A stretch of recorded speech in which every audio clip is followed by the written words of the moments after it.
Listen. Yeah. Yes, God. Get that out of there.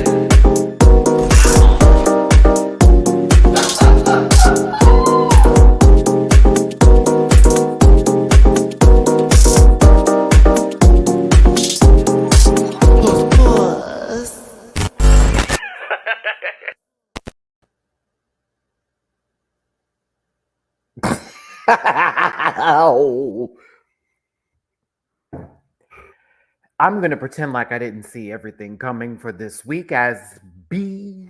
It was slightly a little predictable, just a little bit. However, we do have things to discuss, such as it was an acting challenge, a Y2k Runway that I gotta be real with you. I don't think I liked anybody's anything this week. I'm just gonna be honest with you. I was like, oh, okay. So this is the last minute packing right here. And then a lip sync that needs a redo. Bring it to whether it's RuPaul's Drag Race or something of a little bit of a something, something. All I know is that, listen, I saw 3 people who sat in the back that could have gave me, I can be a freak every day of every week. I felt some kind of way about that. But we'll talk about it, kids. We're going to get into it. Hey, everyone, it's your boy, Matty Rants. I just yelled at you there for a couple of seconds, and probably my neighbors think that I have problems. If they do, but I'll be okay. We're talking about Canada versus the World, Ep.5 today. It's a live review, so that means I depend on y'all in the live comment section to have a conversation about what happened last week with your fellow rant packers. That's not a gross pun, I promise. And then also get in the comment section afterwards as give your opinions as well. I'm not doing this the way I should, knowing I am completely of level-headedness today. Is that a word? Oh, we'll keep it. So let's get my social medias out the way. Then let's start on this episode. Don't be mad at me. Don't be mad at me. But I need to talk about. Can we get into.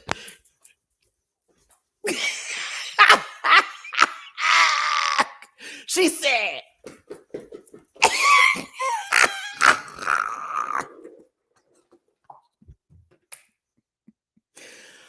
Oh, I was a bitch. She said.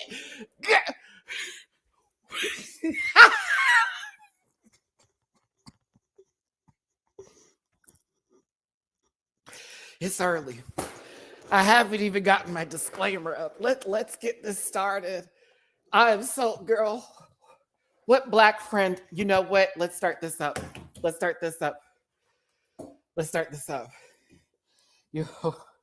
I know a lot of the comments here are going to be kind of sarcastic this week. God bless you, because I'm not going to take a lot of y'all seriously that said that was amazing. Okay? Here we go. At Matty Rants everywhere except for Twitter, which is at the Matty Rants. You can find that all in the description down below. If you grab a branch and you eat some fruits, a little bit of Mattivia, sometimes it goes pooped. You can find this merch available. That's Mattivia shirts, Rant Pack shirts. The panel insignias are best with the panel, all available at dragqueenmerch.com. Shout out to Bible Girl and Company. So if you go in the description, find your way back. It's a big, big world. That's a Beyonce lyric. You could get merch. It's cute. It's adorable. I actually like the quality. You'll enjoy it as well.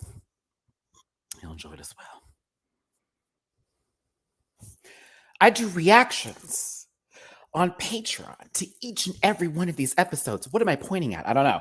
But I do reactions to each and every one of these episodes. You can join for as low as $1 a month. That is 25 cents a week. And you have over 200 plus videos to watch me react to and give you my first opinion. I would honestly do them on YouTube, but the last time I tried to do reaction videos, they did not care for me at all. I actually got a really gross email that kind of scared me. So to protect my channel and to protect myself, I do it on Patreon. If that's too much for you, and I've had some people come at me for that $1 a month, that's understandable by whatever means that you need to tell me about yourself. But I'm giving that opportunity to those that want it. It's just $1 for 1 month. Okay, each month you just charge $1. It's a subscription. Now, if you want to go for the other tiers, that's fine too, because you get access to my Nintendo account, not to get in my Nintendo account, but to pick a time, place, setting when I'm free and you're available for us to play together, whether it's Pokemon, Kart, the rest of it, and this, that, and the other. And honestly, the rest is just a little extra, but honestly, $1 is all that's necessary. Also, I booked me on Cameo.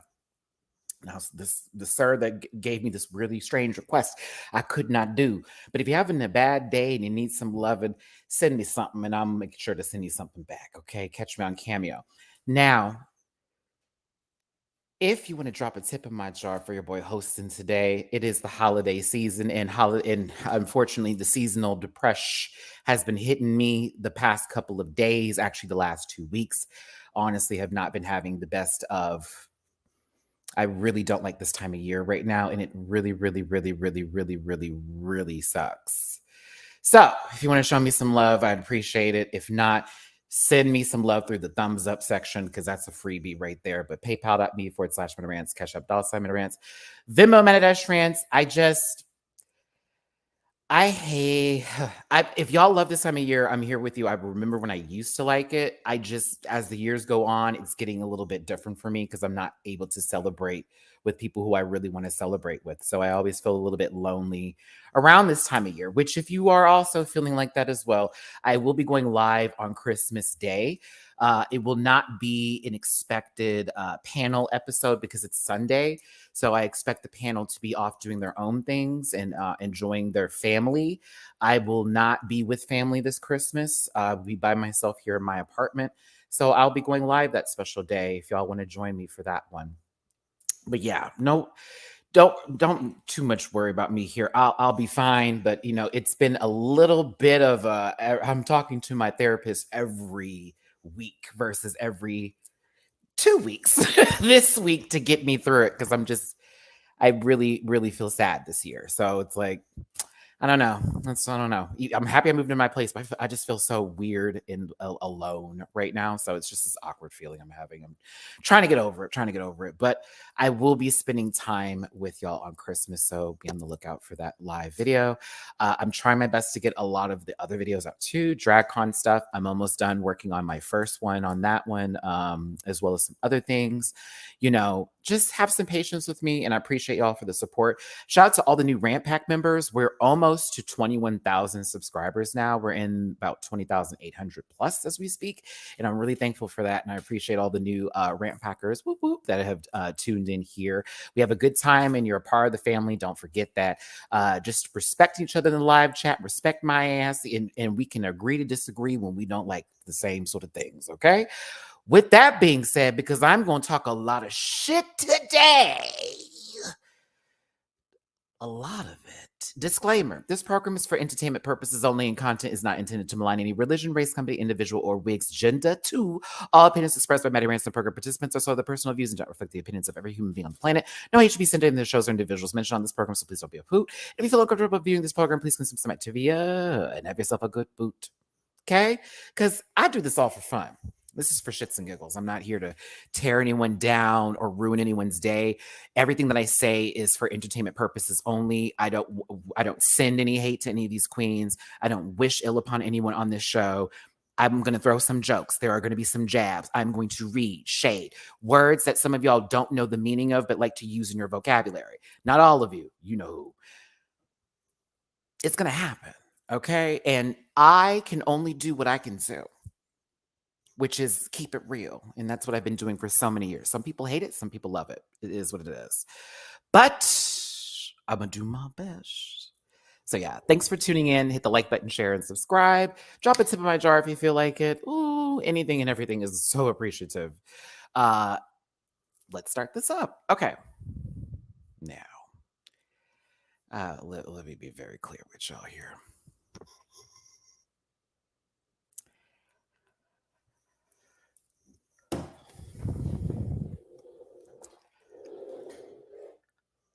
This one was a let's walk through kind of quickly. Let's not stand too long in this sort of situation. We're going to get right to the goo, in the ooh, in the the gooey of it all, okay? They said acting challenge. Okay, go. Do we need a mini challenge? Not necessary for 5 babies. Push through. There is a little conversation about redemptions. There is, I got to do better than I did last time. This is so close to the finale. It's that kind of conversation. It's that narration. Okay. I was fine through this episode. It was a fine meeting. Now, that runway is and that lip sync.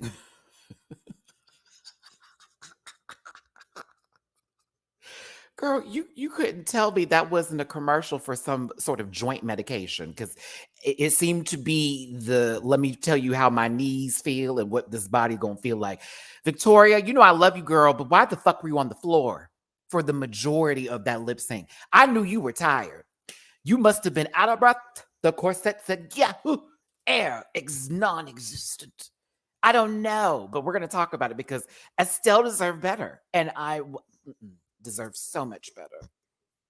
So much better, babe. I thought that was a commercial for Bengay. Your knees out of whack, your joints misplaced. What was going on? But let's start this up, kids. Thanks for tuning in. Let's go. All right. We don't have to really go through too much here because in reality, we know that Isis Couture left the competition last week due to mental health reasons and being exhausted, which a lot of the queens and all queens honestly should respect. Quick shout out to the live chat here. Hey, Granny. What's going on? What's going on, Joyce? How you doing? I know, and they sent more merch that I ordered. I think that's another reason why I'm really upset because a lot of my Beyonce merch is like missing now that I ordered because I had to move and I had to try to find my old stuff, and apparently it's not there. About $200 out for that. So yeah, definitely not happy about that. So whatever I got before I moved is what I got. What's up, Kid Zombie? Takura, you. Has it ever been? It's been a while since we've had a really good acting challenge. It's the let's gas up Rita Baga even more week. You know, sometimes you have to put gas in a brick, Trav, in order for it to move faster and fly further in the air. Okay. So I'm telling you, we'll get there in a second because, you know, I've already been called a Rita hater. And I don't understand why everyone hates Rita Baga. I think y'all just like are part of the toxic fandom bit. And it's like, I don't hate Rita Baga. I remember the things that she did recently that y'all don't want to hold stake in because it doesn't actually affect or apply to you. I also remember, you know, being annoyed by several instances of certain things that were said that could be taken as microaggressions. But I don't hate the individual. I don't. Do I want them to win? No. Would I be happy if they won? Kinda. But that's just me, and that's how I feel. See how that works? Cool. Let's keep going here. SRB Japan, I see you, baby. Which isn't it in Romania, actually, though? Like not in Japan, but maybe in Japan? I don't know. Is this like Twitter where Elon doesn't want? Ooh, let me not talk about that before my Twitter account gets banned, chat. Ooh, that man is just taking everybody out for no reason. Let's get back into the episode, shall we?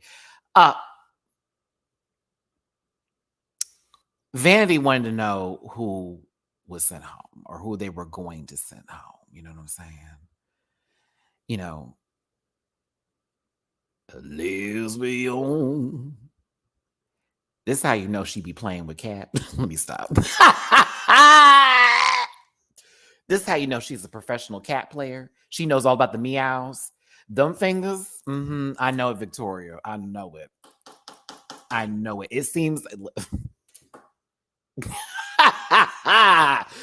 Baby, when I was watching the episode and this part came up, I said, "Oh, she like to play that cat, girl." She's like, "I ain't gonna be fucking up nobody with the nail." In. She knows how to divide and conquer. Okay, there we go. One more. Divide and conquer. I love me some fucking Victoria. Come on, Victoria. I said, come on from the cat eating hands. Get in there, bitch. No, Vanity. is who she chose. And, Vanity accepted that. Now, when Silky got asked this question, I was like, oh, okay. You know what I'm saying? It was, Silky's response was, for my mental health, I don't want to give this answer right away. When in reality, it was more so about Vanity's mental health that Silky was concerned with, because she just had her UK sister say, okay, I'm going to send you home. Then she's already had a conversation about both Raja and Silky being someone who is that she can look up to, especially as a Black drag queen. And so she's doing this, I don't want to add on bit for it. Now, I want y'all to really think about Silky now in comparison to season 11 and also into All Star 6, if we just really want to do all that today. This is not a different person, but an evolved person who is definitely matured and also recognizes things that they may not have seen before that could be placed onto the television screen, that can work into narratives, the full bit. She's very fucking self-aware. So I have nothing but respect for Silky in this moment. I would have for anybody else that had sat there and went, I'm not going to do this right now.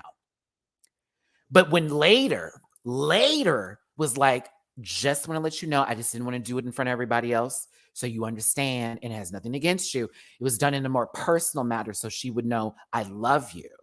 And even Raja had to do the same thing. There's a lot of growth between, say that we've seen them too many times. I hear you. But we've now seen a lot of growth between both Raja and Silky in terms of their journeys through a competition setting like Drag Race. Shout out to, is it Mitia or is it Misha? I'm seeing how these names Mitia. I'm gonna do it because the M is the capital, the I's are low, and the T is a high. You see what I'm saying here? I see you on my Venmo, baby. Thank you so much for the tippy poo. Your live review. I started watching your channel during COVID when I was in nursing school. I have since graduated. Congratulations. Oh my God. Congratulations. Hold on. I got to read the whole message. Pull it up. Mitia, live reviewer. We started watching during COVID. I have since graduated and look forward to your reviews on my off days after a long day at work. Oh my God. Thank you so much. I appreciate that. Congratulations on graduating nursing school, by the way. We need more nurses out there. Shout out to anybody that works in the healthcare field, whether it be a doctor, a nurse, somebody that is a janitor working in a hospital or any other situation like that. You are needed and necessary, and we thank you for your services. I thank you. Many of nurses have kept me alive and well, as well as doctors. So shout out to anybody in that field. You are more than loved and necessary and needed, in case no one has said anything like that lately. But back to Raja. Oh, Hera. There's growth in this one too, because once again, this is an individual who the first season, let's be clear, that edit was trash. It was kind of trash. All right. I can even admit to me jumping on that. Oh, she's the villain. If she really wasn't. Then we get into All Star 6, and it was like, we had her up there to possibly win that sucker. We had it. We were, oh, God damn, Raja. We was right there, bitch. Didn't happen. That's okay. I mean, at the same time, and they're going to call me annoying for this, but I'll be that girl. I have my own journey with Miss Raja O'Hara. As somebody who I was nervous to see at DragCon, like, oh my God, I read this girl. Remember the story I told you about the people that were in line to also see her that were like talking a whole bunch of shit? Oh, why is he sitting in line to see her? He was talking about her. People that were in my chat, but never in my chat. And then when we came and spoke to each other, it was a different story. Like, Matt, I never took you seriously. I knew you were joking. It was all for entertainment. I found it funny. You called me this, you called me that. Next thing you know, she helped me become the person that I'm trying to be in terms of my drag journey. Like, there is nothing but love and respect I have for this one. So again, seeing her television journey has been amazing, as well as Silky's. But it also was that moment of understanding that, hey, if you had to make the decision and this is a competition, do what you got to do. Do what you got to do. Hold on now. We got some celebrations up in here. Oh my God, y'all, for real. Come on, healthcare. I graduated as a doctor. This that baby. Listen, you spent some years. Congratulations to you. As a matter of fact, Congratulations to you. Keep saving lives. I may be in your office one day. You never know. Anybody who has graduated recently or is currently going to school, I'm putting that prayer out there that you get through your classes, that you make it through, that nobody fucks with you, that none of the teachers fuck with you, that you handle your shit, get the fuck out, pay these loans back if you need to, and you get the jobs that you deserve and you want. Okay. College was not my favorite thing on the planet, but I know that that is somebody's journey and it's their life. And they put all the work in the world to go into school. So I send you nothing but love, babies, because Matty hated it. Hated college. Hated it. Oh my God. Stephanie Brown. Oh my goodness. This is a this tip. Oh, nothing. Oh, thank you. Thank you, love. Thank you, love. Much love from Romania. I joined your Patreon too. Hey, welcome to the Patreon family, Stephanie. And thank you, thank you, thank you, thank you, thank you, thank you, thank you, thank you, thank you so much. I know who you are in this chat. I'm not going to blow you up like that because now that I see you, it all makes sense. I just put two and two together, Stephanie. If you're watching, I just put two. I was like, oh, that makes sense. Okay, work. Adrian, Matty, I finished paralegal school a couple of days ago. Congratulations. It was a hard to work full time into school. Listen, you're talking to somebody who quit their full time job to do this for a living and is now able to pay his bills doing this. I understand you putting your whole entire world into something and just giving it everything that you got. Sometimes what you think is for you isn't for you, and then you end up doing something else that is the blessing that you were supposed to have to begin with. But that's the whole trial and error. You're never a failure. You're never a failure. It just wasn't your day, but you're never a failure. Don't let nobody tell you different. Unless you're, and then you're. Okay, I'm just kidding. I'm kidding. Listen, but like we talked about, Silky came and gave that speech to Vandy, letting her know this screenshot looks shady, but I promise you it's not. It's Vandy be like, yes, girl. But letting her know what's up and that there's nothing but love there and that she deserves to still be there and all that. It was a very clean opening, okay? Now, if you wanted to test balances and scales, if you wanted to see how somebody's knees are doing, this is the shot for you. When I say Victoria, you've had a torn something. Silky, hold on now. I know if we build our houses on the right foundation, they will stand.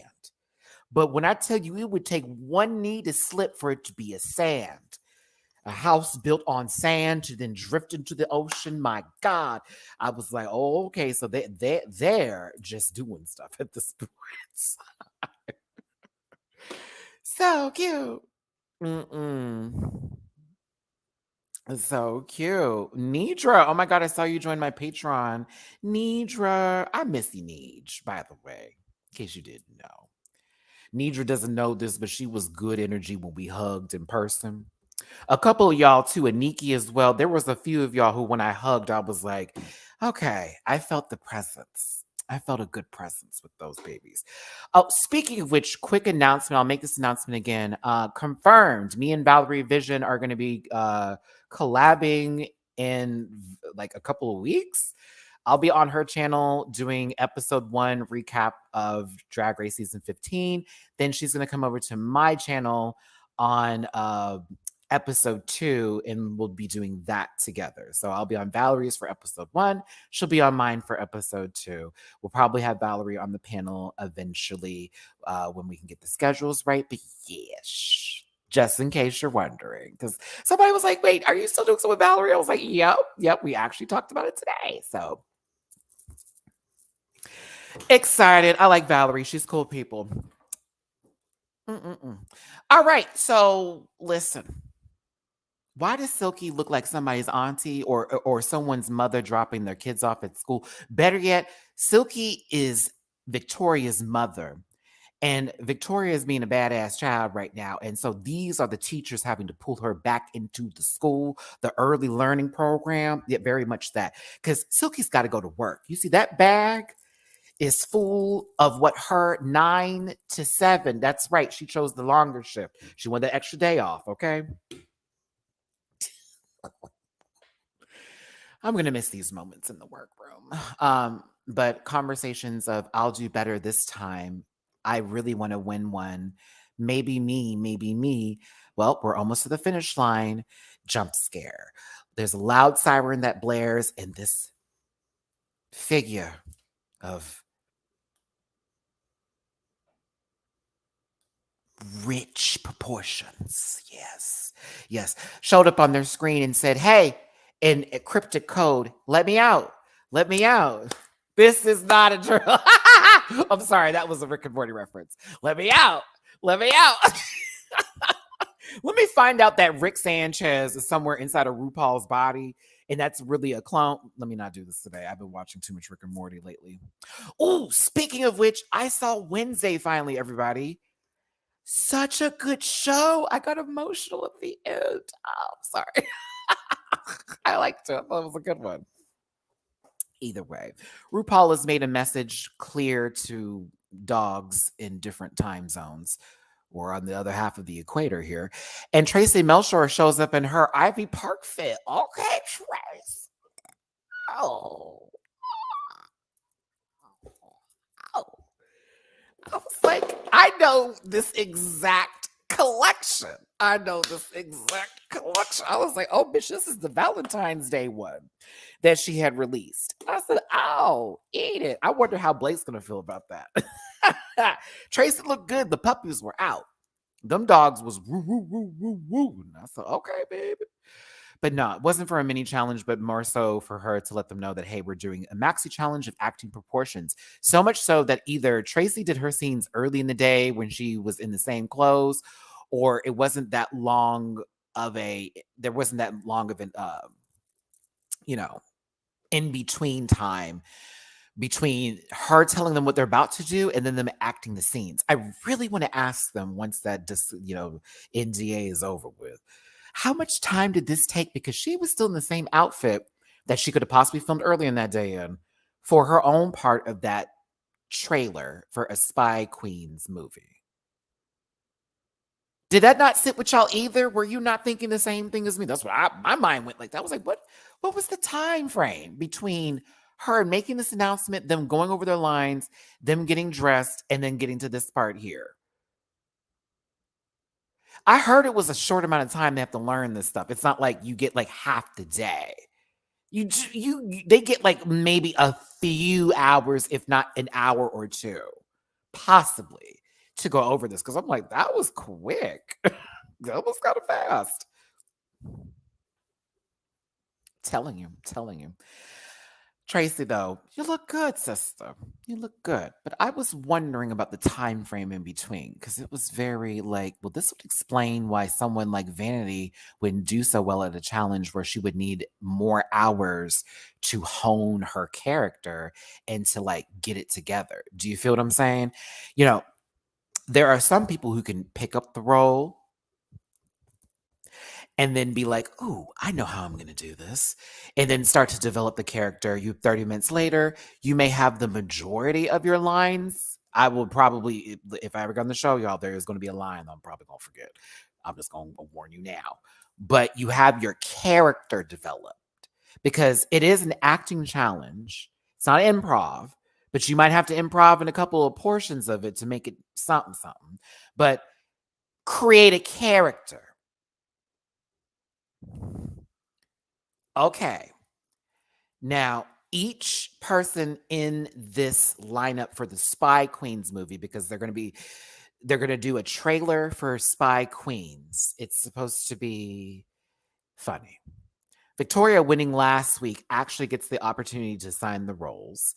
The roles are very much related to RuPaul's Drag Race and certain words that have been taken from other cultures and have been utilized on the show, such as reading. The sexy queen. That's not taken from me. I'm playing. Mother of the house. The lip sync assassin.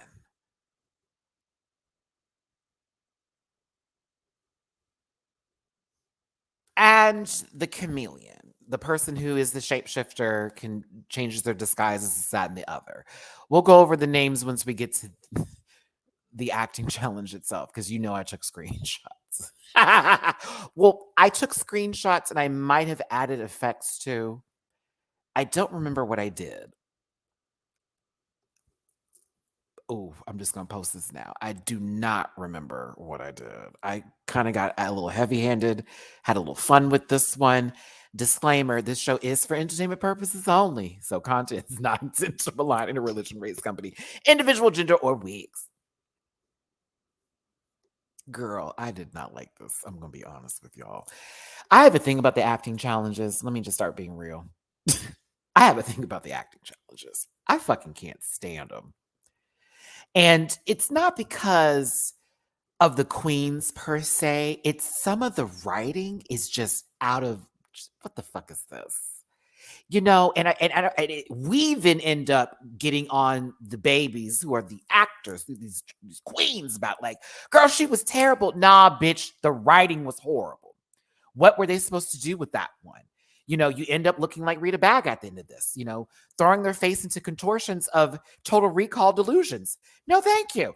But you find a way to do these things. I'm just saying, for me personally, yes, I get it. It's supposed to be terribly bad on purpose. Yes, I get it. Satirical, all that jazz. I get it. I get it. I get it. I get it. I get it. I get it. But then we're going, well, you didn't do a good job with this. And you did, girl, did you read what she had to write? Even Vanity's lines, I'll be very real with you. Vanity's lines were trash. As much as I'm going to read her for be like, girl, that delivery was just like the comedy challenge. It was bad. I'm going to knock your lace front off. What?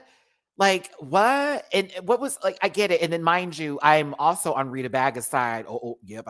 Not this side, not the black side of Rita Baga, but I'm on this side with Rita Baga when it comes to even if you don't have lines, you can act while you're not speaking and take up the scene from folks. You don't have to audibly gasp and make noises like how Tracy had to give so much critiques this week. Girl, I was losing my grip because Tracy did this kind of professionally, and I was a little bit shocked, like, oh, but it was, you know, she had it several times.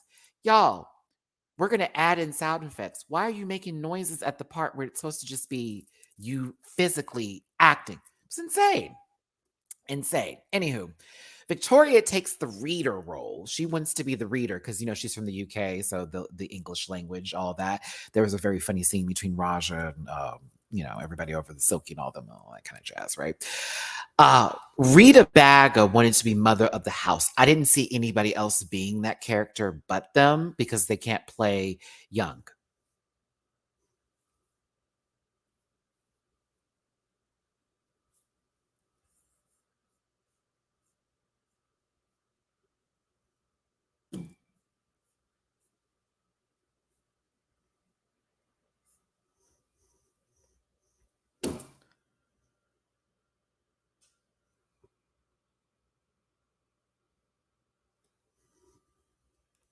One more time.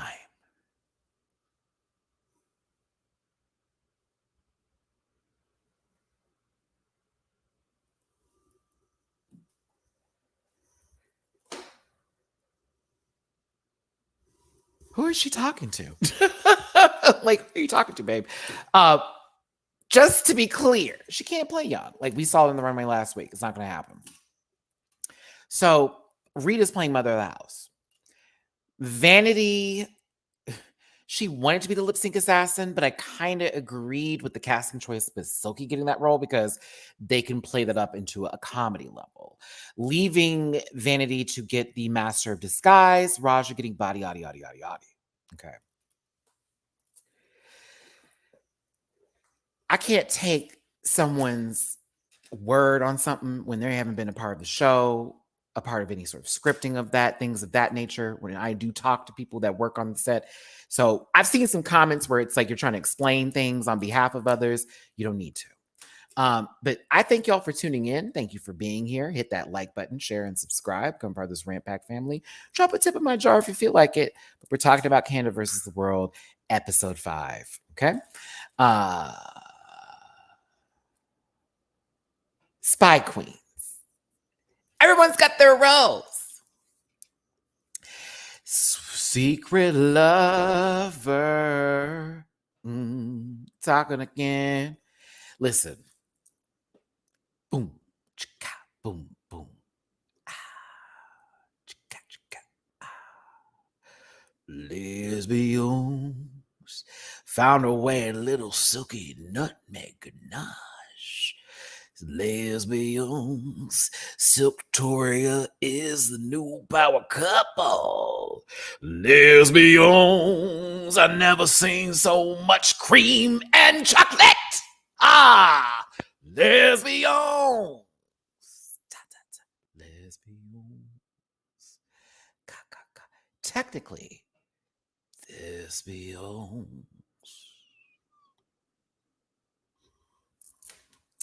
They're fun, aren't they? We love them. We love them. We love them. They're a cute friendship. Also, I still like the fact that they won back to back each time. Silky, of course, has ideas of playing herself in the acting challenge while Victoria is pulling together a one-woman show. Raja has not done well in any of the acting challenges she's ever been on, and she will do a lot better this time, in my personal opinion. Vanity herself is also concerned for her acting prowess, and she should be. While Rita Baga knows that today is the day she's going home with the win. From the beginning of Tracy Melchior saying this is an acting challenge to the end of that sentence that she stated, I knew, and you can argue with the wall on this one. You could talk to the floor. You could chew grass. Rita Baga and Victoria Scone were going to be top two this week. And I could see it from literally the Ivy Park close. And I want to be, like, oh no, Raja had a chance in this too.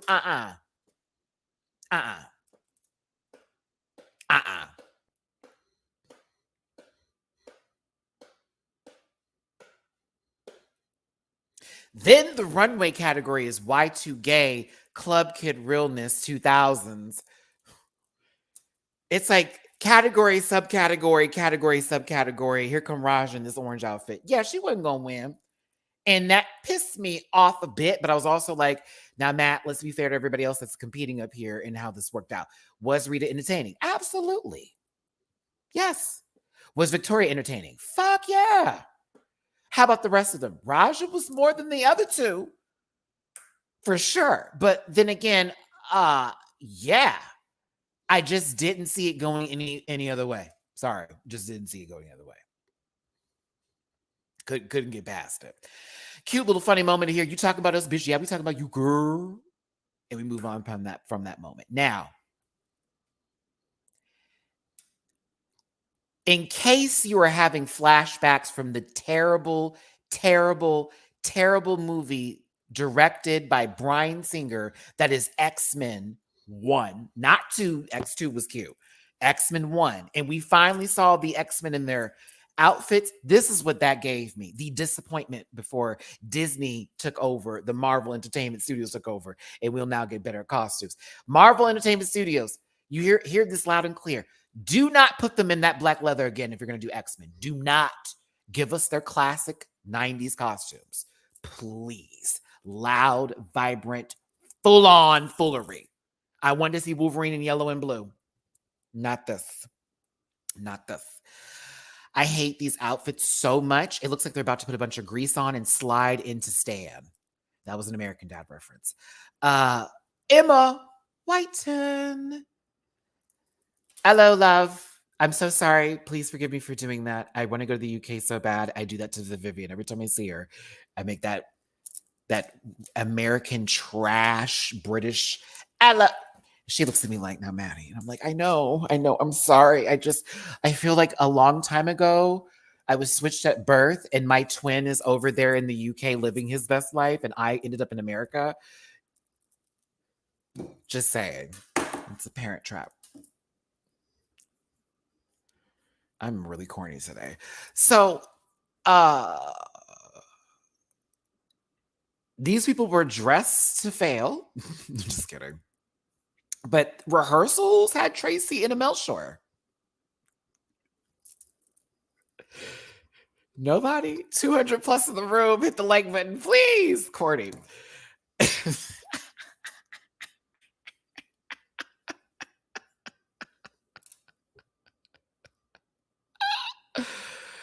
Oh my God. This is a lot. This is a lot.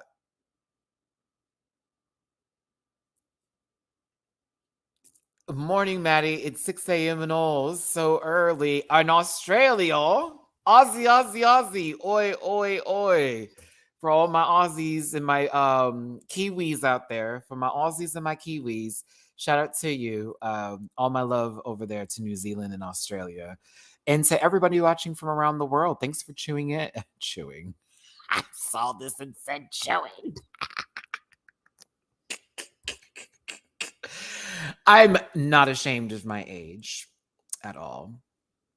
And also, thank you for everybody in the live chat that's actually responding and like staying within the episode with me here and also in my rants and banter. Anybody else, I don't know what you're doing, but I'm not giving it to you. But yeah, back to this terrible script. So Tracy tried her best. She really did. She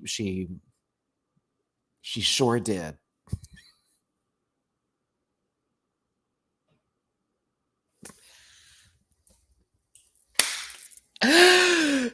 Tracy Mel sure did.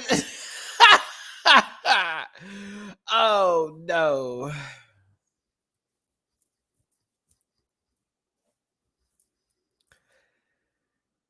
I don't think that was the real Akira, y'all. Yeah, that's not the real Akira.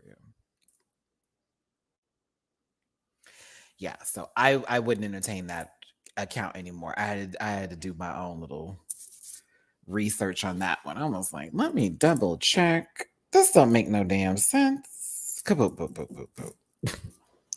why would the real one talk about where they can go to find these episodes?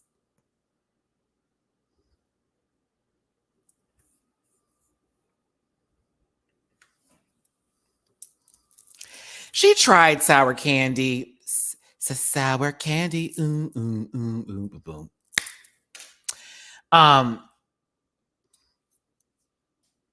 She tried. I don't know. It's just I hated this script.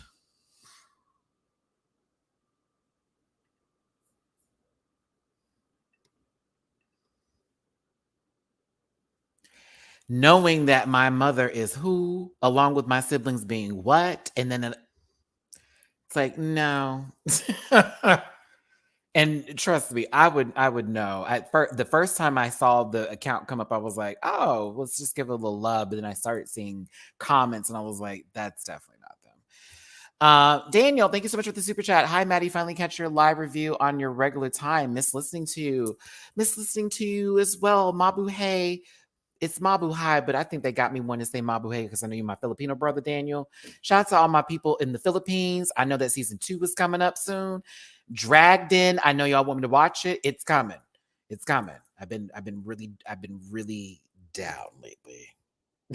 So I've been needing to get out of my head. So please forgive me. That's the reason why some stuff hasn't come up recently, because I've just been in a funk. I hate this time of year. I got no man and no one buying me presents and making me feel pretty. Back to the show.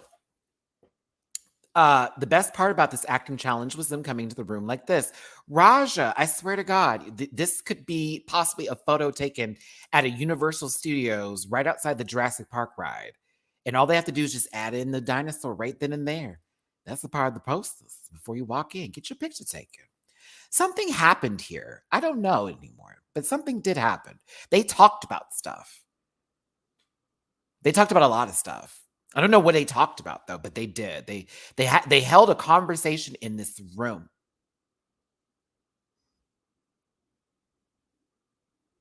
I'm gonna try not to, Sasha. I'm gonna try, but I've been feeling like poo.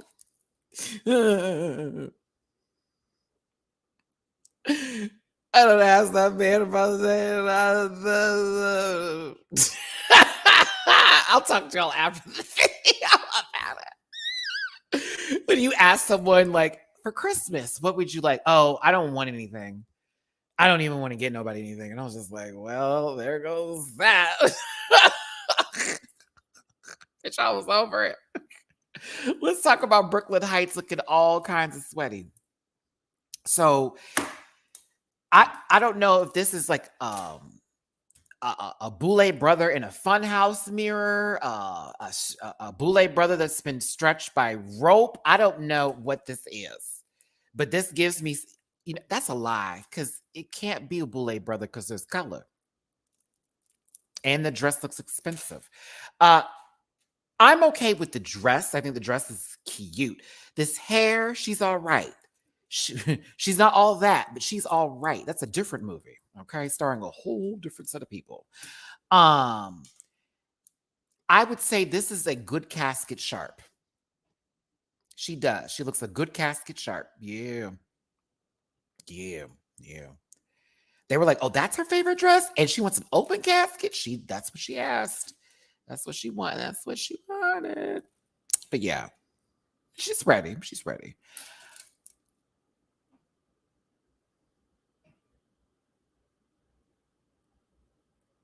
Tracy looks like she has a bunch of gay friends that don't love her.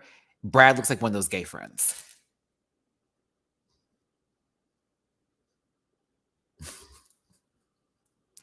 She has a great house where they can totally like jump in the pool and have their parties and shit like that. But they all fucking can't stand her. And Brad's like one of the meanest ones of them all, but he's the only one calling her to see if she's free the weekend. Like, isn't it like, come on? Like, doesn't this give you those vibes? Like that one woman in that group of a bunch of it's just like, oh, okay. Like, that's what it is. It is. It's swear. Hey, these are my gays. Oh my God, I love them so much. I always feel so comfortable around them. Meanwhile, Brad, oh my God, I really can't. I can't stand her. She's such a bitch. But have you seen her house? It's so cute. This is interesting for them. Have a good day, everybody. I do love a gazelle glass, though. In case y'all are one those gazelle frame shapes. Sorry, those gazelle frames for his glasses. I was like, putting a whole bunch of words together. I'm a fan of that look specifically. This is like mesh on mesh on mesh on mesh on mesh on mesh.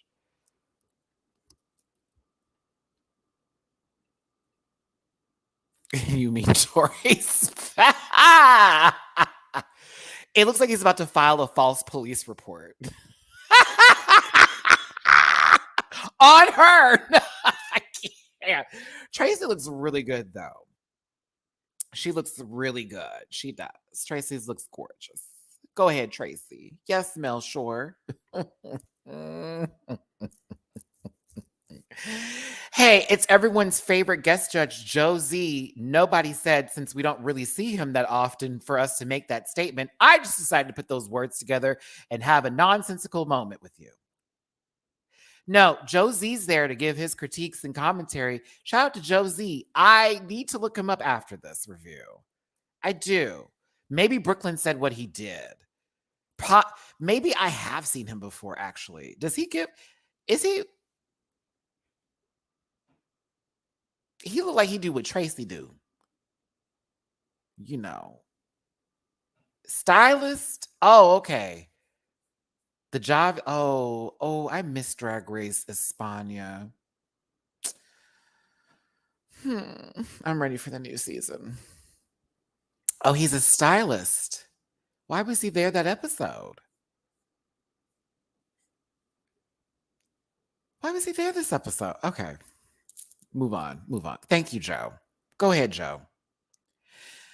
The following preview has been approved for some audience by a totally made-up association of motion pictures. This trailer has been rated G for gaggy. Some sequences contains images of queens being sickening.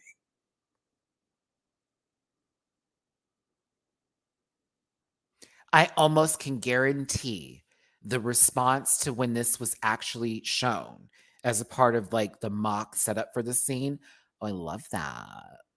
I love that. That's funny. Oh, it's cute. Gaggy.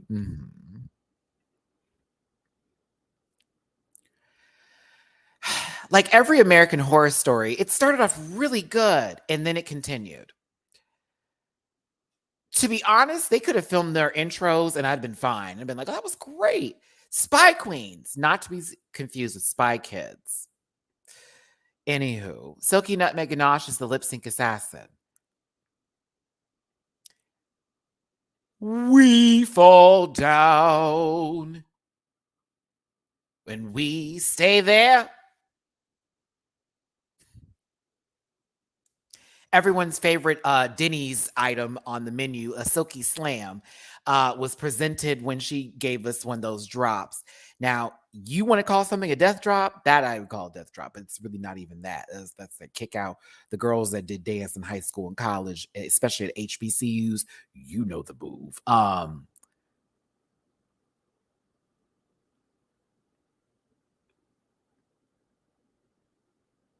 You'd have thought she slipped on a banana peel in this picture.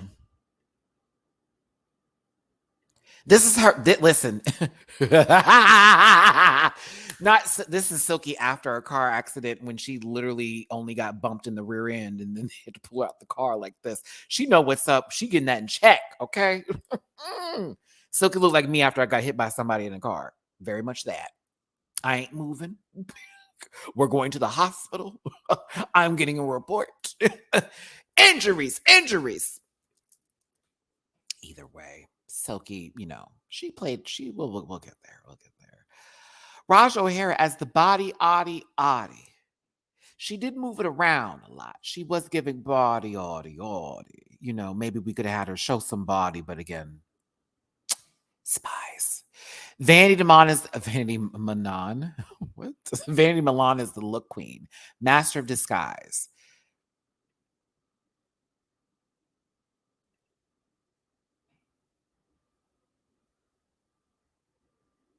Victoria Scone as the reading fundamentalist.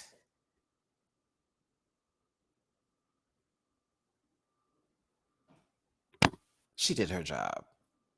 And Rita Baga as an old woman.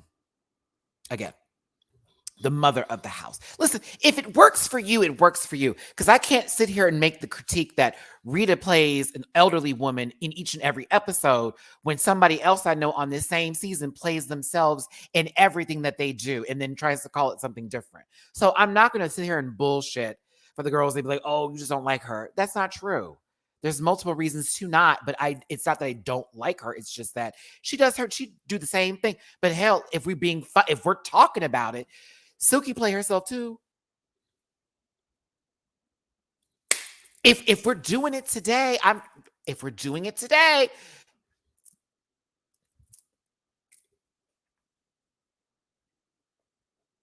like I love all of them, honestly. But like the whole critique of, well, that she's always playing, and so is her, and so is she, and so is them. You go with where your strengths lie at. You go with where they're going to actually push you forward with, because that's going to get you where you need to go. You play into stereotypes on Drag Race, unfortunately. You have to. You have to. Now, whether you found Rita funny or not is subjective to how you feel about the person and what makes you laugh. Same thing goes for other folks. So that's why I'm not going to sit here and play like she was terrible. She really wasn't.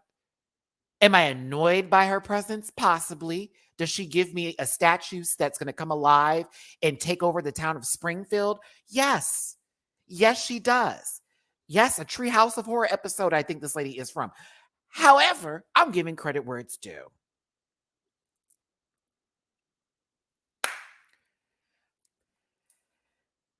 When is the last time you've seen a box TV? And how many of you young babies? I wouldn't say Gen Z. I would say whatever the letters or are we in the numbers now?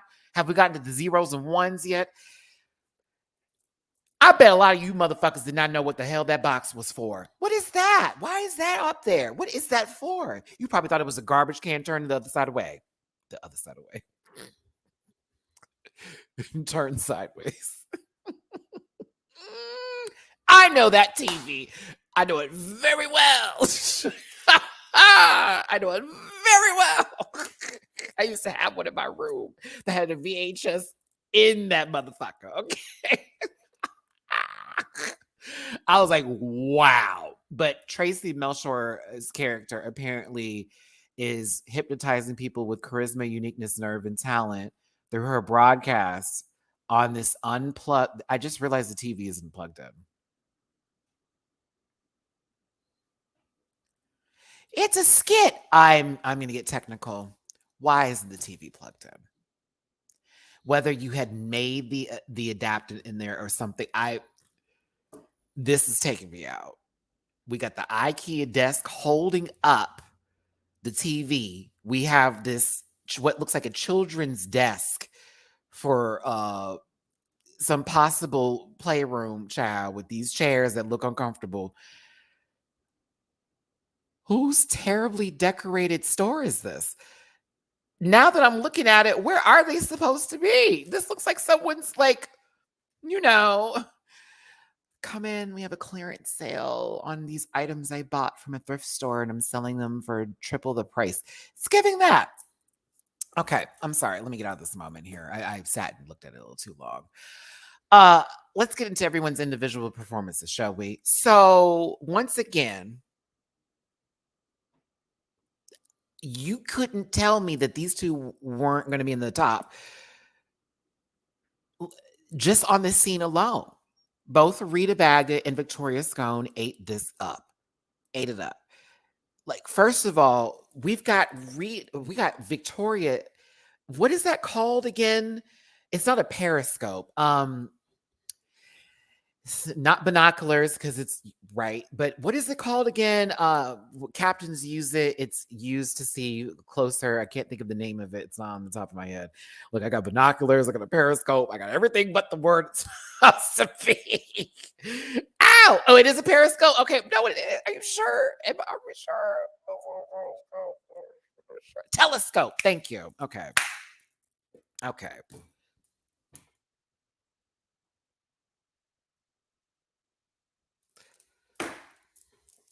I don't think it's a telescope. Wait. Oh, you know what it is? An object that extends to let you see things. See, I'll give you the damn definition. I'm gonna look that up for Sunday. I'm gonna look it up for Sunday. I'm gonna tell you what. If this was the world of a fern goalie bitch, it'd be some random piece of leaf that got put together with a dewdrop, and all of a sudden we can see everything. Oh, it is a periscope? Oh, interesting. But it's still called a periscope? Superhuman device that allows one to see parallel viewpoint, but at the same different. Okay, so that's why I was thinking it wasn't a periscope, because that's the one where, okay, I'm not doing this today. I have a phone that I pay a lot of money on. Okay? Oh, not that site. All right. Let's, Yeah, okay. What is that device?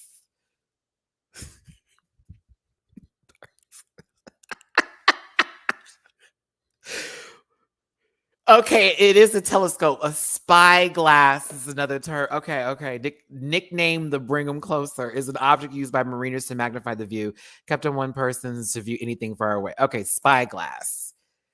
Spyglass telescope. That's the term I was looking for. There's telescopes, but then there's also spyglass telescopes.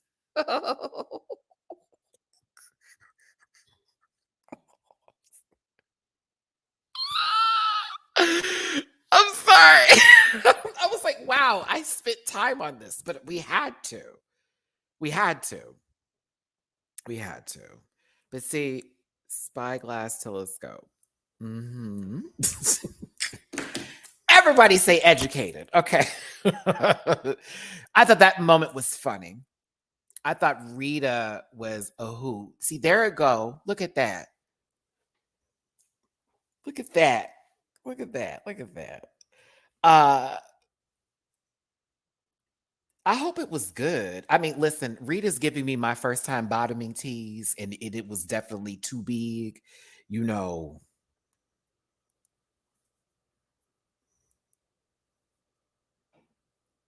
Did Shane Diesel find his way into your back door? Rita, is that what that was? He likes older women, That's it, yeah. Ooh, that's a really good porn reference for anybody that knows who I'm talking about. Uh that's a really good, but you will understand why I used his name. I'm like, doesn't it just give that tease? Like, what's the title? How is that title gonna look like on Pornhub? Relax all your muscles. That's a Queen of the Comedy reference. Oh, look, it's a green screen. Boo. Just kidding. This looks terrible. Better yet, it looks like the rough draft for what Michael Jackson and Janet Jackson were going to do with that Scream video. Oh my God, can you believe this? Nope, it's trash. Move. They have now put this man up into these scenes to where the queens need to act and respond to. I think that Raja was doing good on her physical comedy, landing the lines that, didn't seem like she had trouble at first until Tracy mentioned it once they were doing critiques or whatever. But I thought that Raja was handling everything with ease for the most part, and she was moving through the scenes. Vanity Milan.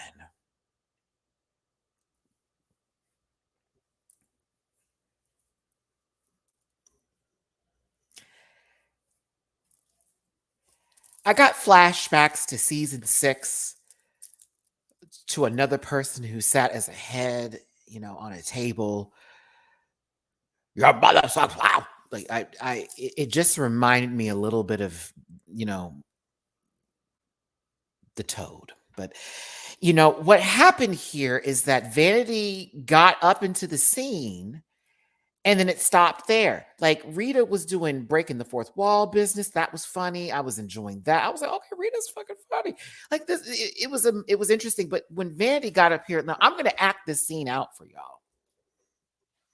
Because I sat there and watched that sucker and was like, what is this baby going through? Hold on, we're gonna pause this. We're gonna pause this video real quick. I need to get up and show you this. Because I was over here like, oh, what is going on? All right. I'm going to use this as the arm. Okay. This is, acting 101 with Matty. Okay. Now, I didn't just get up just to show the rump now. You know what I'm saying? Wow. But, now she sat here like this, y'all, like this. Okay. This person is here to them, and you're here. All right. This is happening. Now, what Vanity was doing wrong in the middle of this, it should have been, I'm going to knock your lace front off. Bam, bam. Now, this is what we got. I'm going to knock your lace front, like, bam, bam. Like she forgot she was doing a whole acting challenge, y'all. I was sitting here going like, and I love my sister. But when I tell you, I sat there like, this lady forgot what she was doing and she was fighting for real. Tracy gave her the note. She gonna turn right back around again. I said, you got one more time.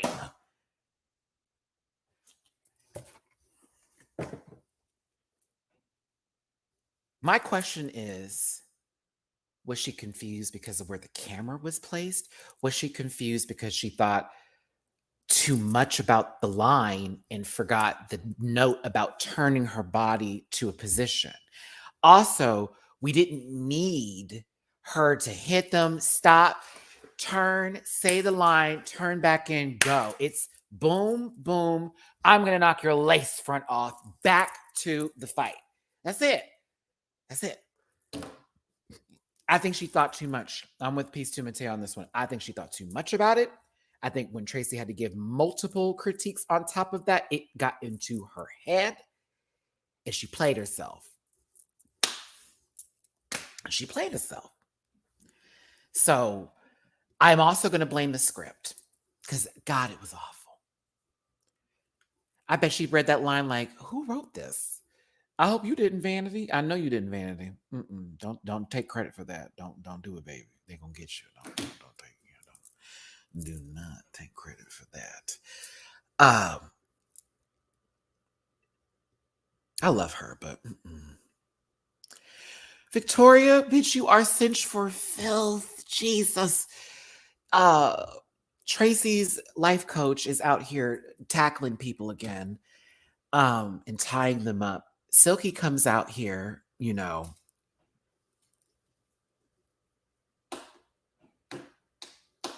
this part had me kind of cackling, but also like, really? The same man who is sitting back there, the same man. Okay, this was kind of funny. The same man.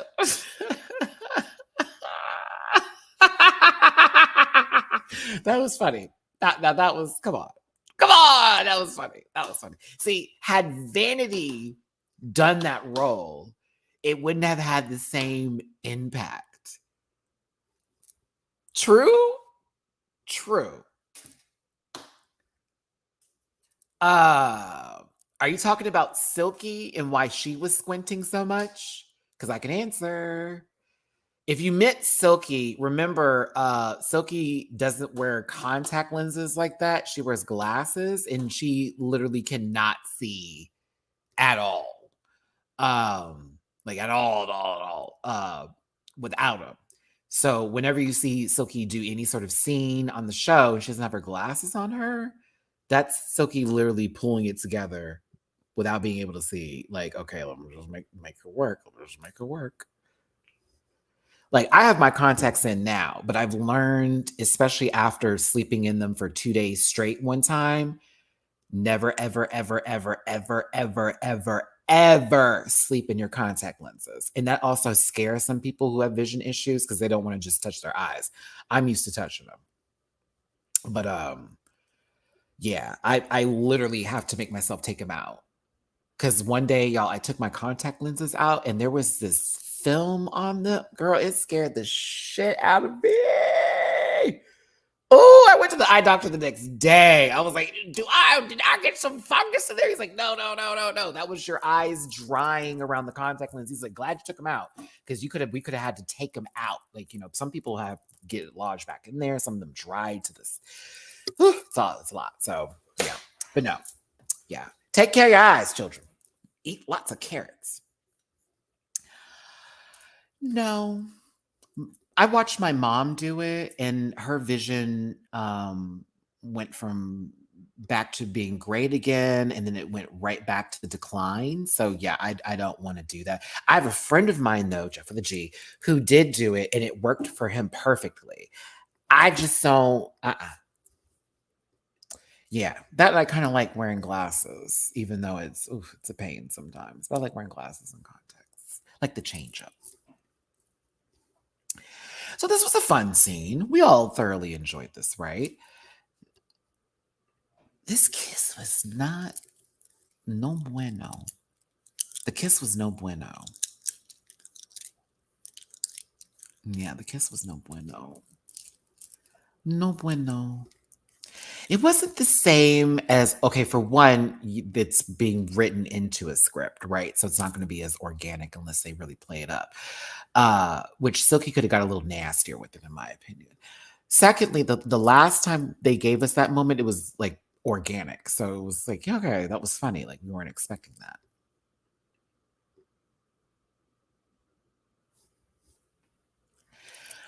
Why does this scene look so weird? Who in the green screen effects fucked this up? Because why does it look like there are a bunch of like Rugrats or Muppet babies in a room with some sort of doll's miniature desk? Like, this is so weird. I hate it so much when they do this with these greens because it takes me out of the moment. Like, I don't expect this to be fucking Michael Bay production, but I like, yo, you have got to like even this out some kind of way. It looks ridiculous.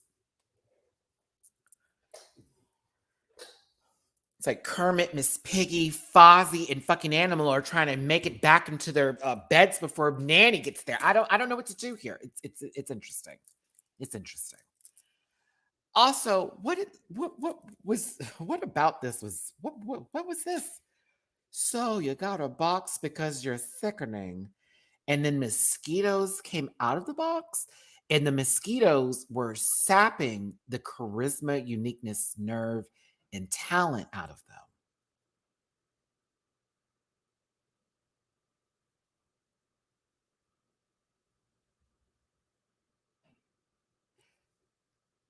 I want to know what you were smoking that day because it clearly was good.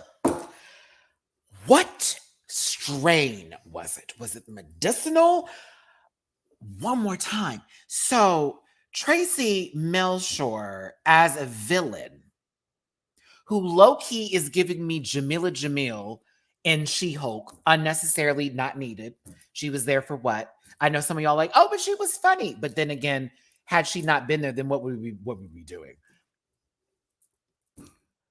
She sent some mosquitoes in a box to steal charisma, uniqueness, nerve, and talent from them. I feel like those bugs would be malnourished. You could only get it from like 2 or 3 of them. All of the above.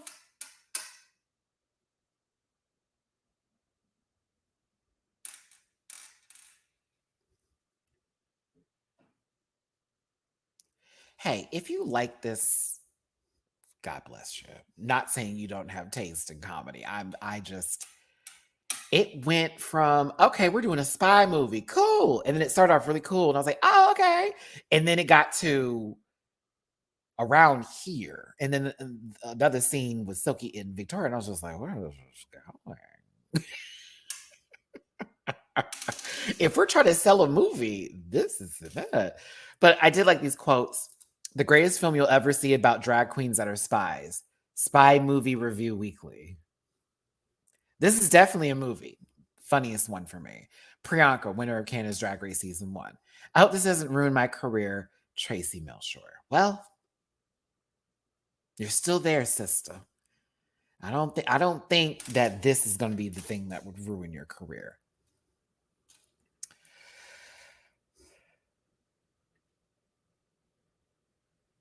This is actually the best way to end the acting portion of this. Look at this picture. You got girls in blur. They freeze framed it here with Raja and Silky in full blur.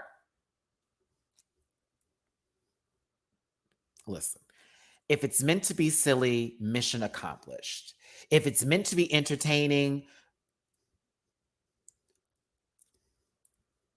if it's, well, actually, no. It is entertaining, regardless of us not liking it or not. Entertaining can be different forms of entertainment. Entertaining, maybe. I want some better scripts, just to be real. For me. I just want some better scripts. But congratulations, ladies, on completing the acting portion of this competition outside of what you do in your confessionals.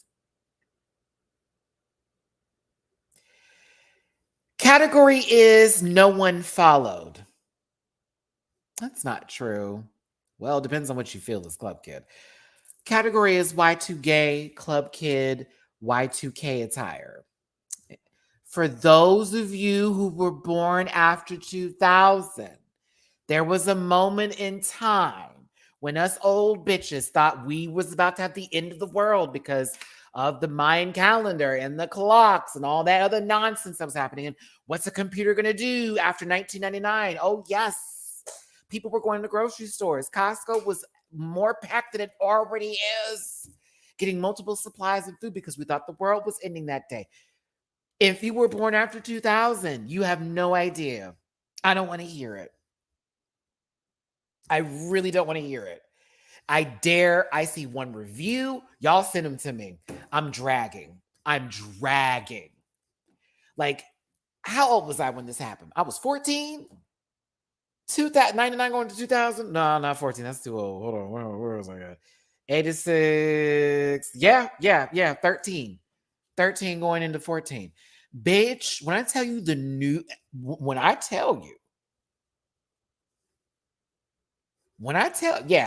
I have decades on some of y'all. When I tell you the world was like freaking out. Everyone was losing their shit. Everyone was losing their shit. Like, people thought the world was really ending, and what they went out to do was buy food and supplies. If it's ending, girl.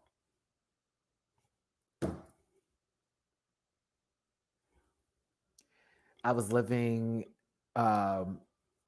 shoot, I'm going to give too much away, but I was living in a very, we had a lot good happening to us at the time, and we lived in a very nice house before a lot of bad shit happened to us. And I remember we were sitting there watching the news all the time, and then it was even a part of our school regimen. Like, well, you know, they say that these things may happen, kids. So we were having conversations in the classroom about what if the world ends?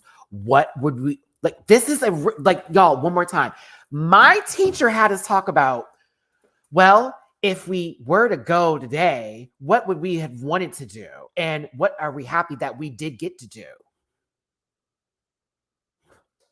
I'm 13 having a conversation about, well, I was happy I went to Hawaii, and then I wish I got married. Meanwhile, it's because I really wanted to marry a man, so they didn't know all that. But yeah, like, this shit was crazy then. Then the next day happened and everyone felt really stupid.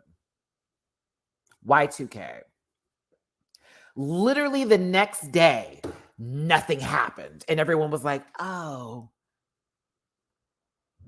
Like, don't you feel dumb? Like, oh my God. Oh, goodness. We had a lot of food in the house that day. We did. We had a lot of food in the house. We did. We had a lot of food. I gained weight that year. Set her aside. Thanks for tuning in. Everyone's favorite new twink with a face. Yes, girl, I'm going to get you every time. I'm going to get you. Love you, set her aside. Make sure you follow them. Drag Race Statistics, in case you girls don't know. Let's get to this runway, shall we? I don't think I have anything nice to say. Just to be honest with you. So if you came here for me to go in on people, it's about to be that, because I have something negative to say about everybody's look. I don't know. I did not like this category at all. Actually, this would be a good time to do this. Disclaimer: this program is for entertainment purposes only, and content is not intended to malign any religion, race, company, gender, individuals, wigs, dresses, nails, skin tones, degrees of pettiness, anything like that. All opinions expressed by Matty Rants and program participants are so their personal views and don't reflect the opinions of every human being on the planet. No hate should be sent to any of the shows or individuals mentioned on this program, so please don't be a poop. That's enough.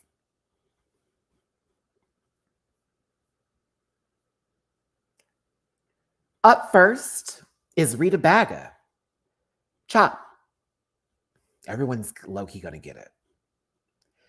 Okay, so this is specific to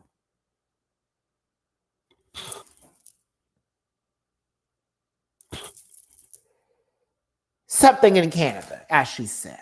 Okay. It's nothing. I mean, it's ugly. So I don't know if she wants us to take that away from this experience.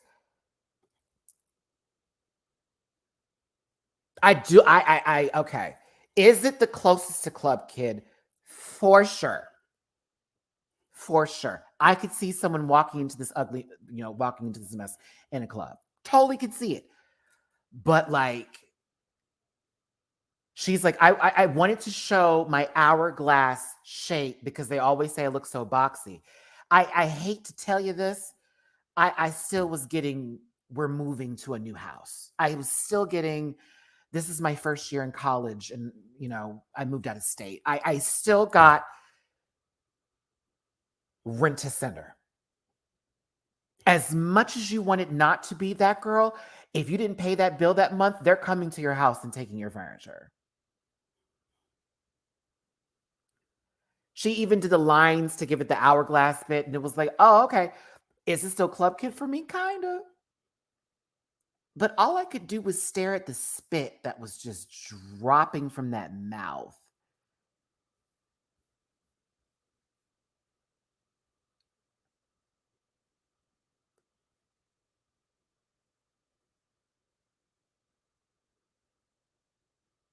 Does it taste like French vanilla? I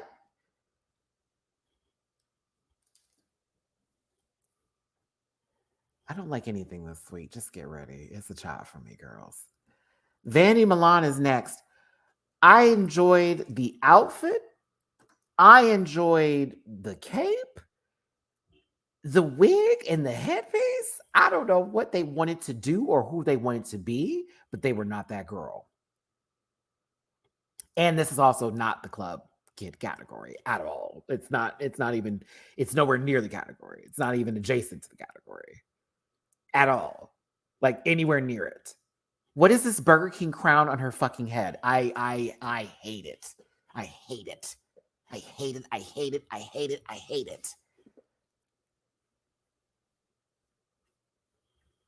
I like the Missy Elliott reference. We were hoping somebody did that for a particular show, but like that wasn't enough for me to go, okay, Y2K. That gave me Missy Elliott music video tease down. It gave me that era of Missy's music. Shout out to Missy Elliott. She deserves so much more. Like the new generation does not give her time and they need to. What this piss yellow hair is killing me. This my body's dehydrated color hair is killing me. It's killing me. But I love this outfit. I loved it for a different challenge. She could have low-key wore this outfit for the Spy Queens acting challenge. Ooh, I hate this hair in this Burger King crown. Someone hand her, oh, get it off my screen. Oh, hate it. Victoria Scone.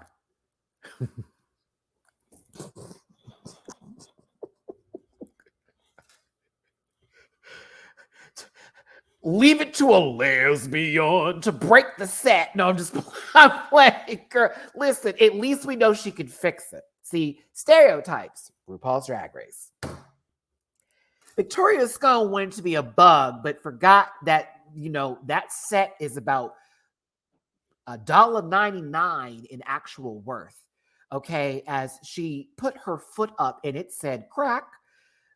It definitely gave me IKEA furniture. And for those of you who have IKEA furniture, you know exactly what I'm talking about. Don't jump on that bed, baby. It's going to break. It was funny. She said, sorry. Brooklyn had a cackle, but we were able to continue with the runway. Now, as far as Y2K goes, for me personally, Club Kid-esque wise, I prefer this one over everybody else's. Okay. Do I still love it? Not really. Is it more of a interpretation based off of what people were saying that the Y2K thing was? Yeah, because everyone said it was going to be like a virus that went through the computers. Of course, through the interweb, and everything was going to shut down because we were all basing all of our stuff on the internet, which, I mean, we are doing that right now. So technically at any point in time, if all of that were to shut down, it would be like that one episode of South Park. We're all traveling to California so we can, master along with our good friend Bate on a computer. Randy, anywho. I like the concept. I like the concept more. And I think that's the reason why I gave this the better of out of everybody's. Like I just kind of, it sat with me as far as where we're going to go with this one. I did like Victoria's outfit. I was not wowed though. Do I have to do it? I love my sister. I know she watches, but I got to be real with you. Victoria, I think you stole Kendall Jenner's bodysuit gig if you really want to go ahead and give this girl. It's not every look she's done. There have been a lot of looks that have been like this, but at least hers fit perfectly. At least it's shaped for the gods. Because Victoria be coming out here in some shape. Okay? She don't be sitting there giving us, no key at 3360 like, Rita be doing. She's not a brick cell phone, right? But if I'm going to keep it cute, real, hey. But at least this was entertaining and it was well thought of, okay? It wasn't like it was just a basic bodysuit with some basic hair and, presenting it only halfway, like somebody who went home early. Like, as long as that wasn't the case. Hell, you told everyone that you was a bodysuit queen and came out in pants, sent your ass home. Either way, I thought this was the best concept. It was.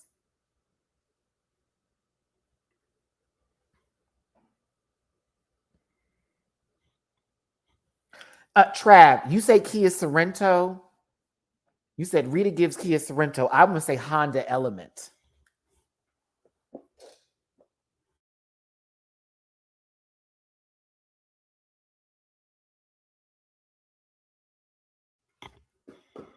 Bitch, Kia Sorrento, girl. Honda Element. Oh, Jamari. No, no, no, no, no, no, no. No, no, no, no, no. We're going to talk about this wig today. And these shoes. Okay. Y'all know I love Silky Down, and this gives Club Kid vibes. Okay. Them shoes. Them shoes.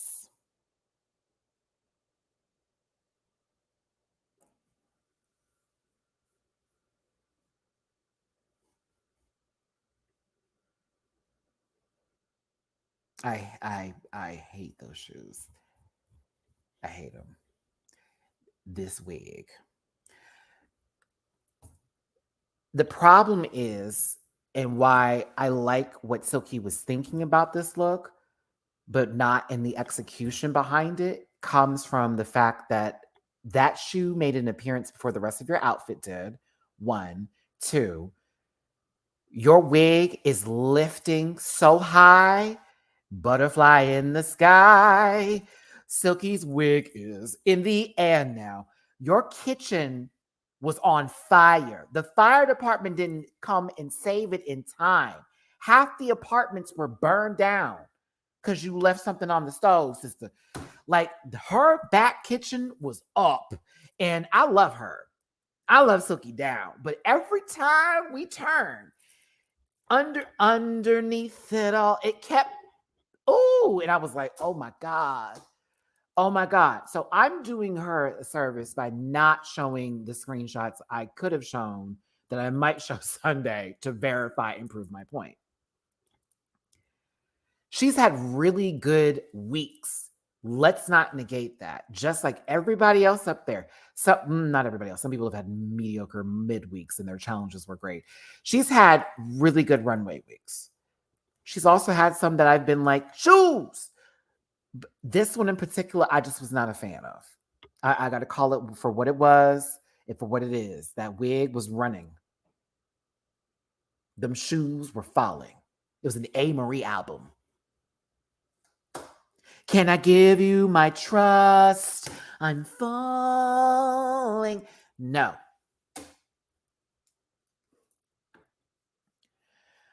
Okay, so I'm going to have to get that together because what you may think applies to everything also doesn't. We don't know how much she spent on any of this, regardless of you thinking that shoes should have been included in that, particularly from her and where she comes from and how she operates. She probably did spend a bag. Did you see the dress from the ball challenge? That was probably a good grip of money. So it may not have applied to every runway that she had, but let's not call it like that. That'd be disrespectful as fuck. I know all of them probably paid a little something. Even Raja, who makes her own clothes, had to buy the fabric. Like it costs money now. It costs money, and trust that bag probably went into other looks. But this may have cost her a grip too. This could be $3,000, $4,000, $5,000. You'd be surprised. You'd be surprised. These people be charging these girls up. That's why you get lucky if you got that one friend that's going to make the clothes for you that's cheap. Oh, I'm just going to make it for you, girl. I just want my work to be shut. You get lucky those days.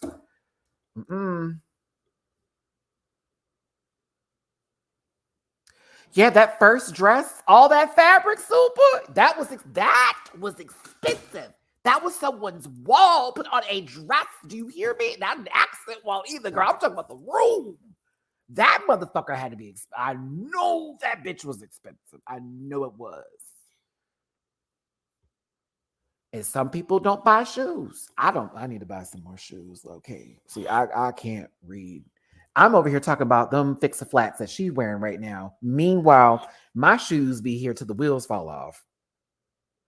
I know when I go in the club, the boys be looking down like, oh, okay. He wore those before. Did. It's not the first thing on my menu. I'm looking for a top and some pants. After that, I'll be forgetting. Is it a chop? Yes. Did I like where she wanted to go? I did not like where she went though with Silky's look. It just no. Mm-mm.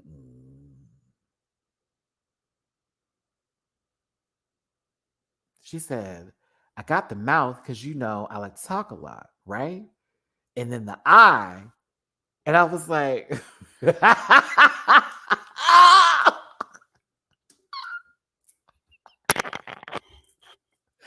I was so weak. I was like, Silky, what are you talking about? Like the mouth part, okay, cool.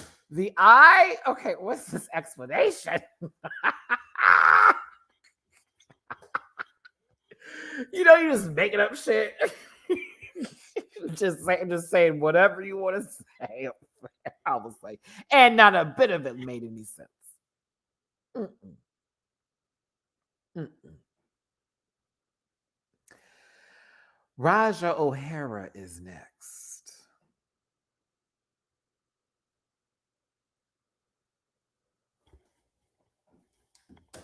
Ugh.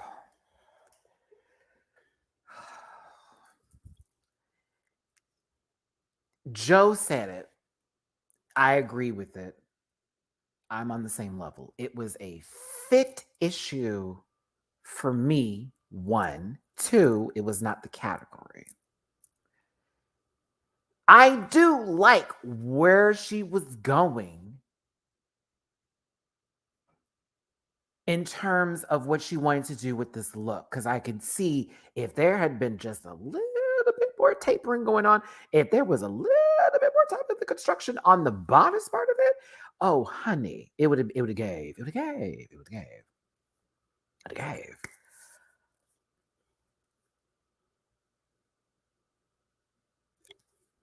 I'll be honest with you. I fucking hate the hat. I hate the little headpiece hat so, so, so, so much. So much. Oh my God, I hated it. I actually liked the rest of the outfit if it had just been tighter here, pull that there, pull that here, do this there. I'd be fine with it.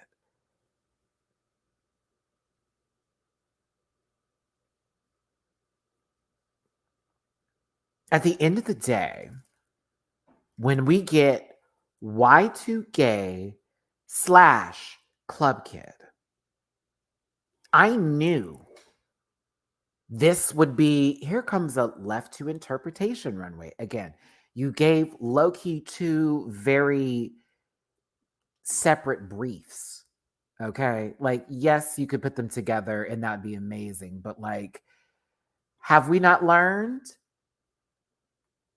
Then you turn it into, well, that doesn't feel very club kiddish to me. And that doesn't feel very, well, honey, I mean, at this point, what are we doing then? Because you could have just said Club Kid is the runway go, or Y2k or Y2K and just leave it at that. Early 2000s.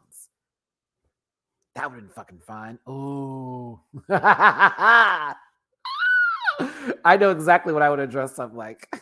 I came out in I would have had Jinko jeans. I'd have turned it into something crazy. Oh yeah, I'd have made that look. um,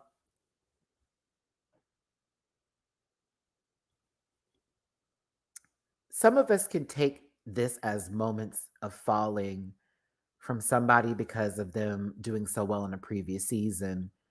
When you take yourself out of you're only as good as your last performance, and you still recognize and remember what they are very capable of doing and what they do so well,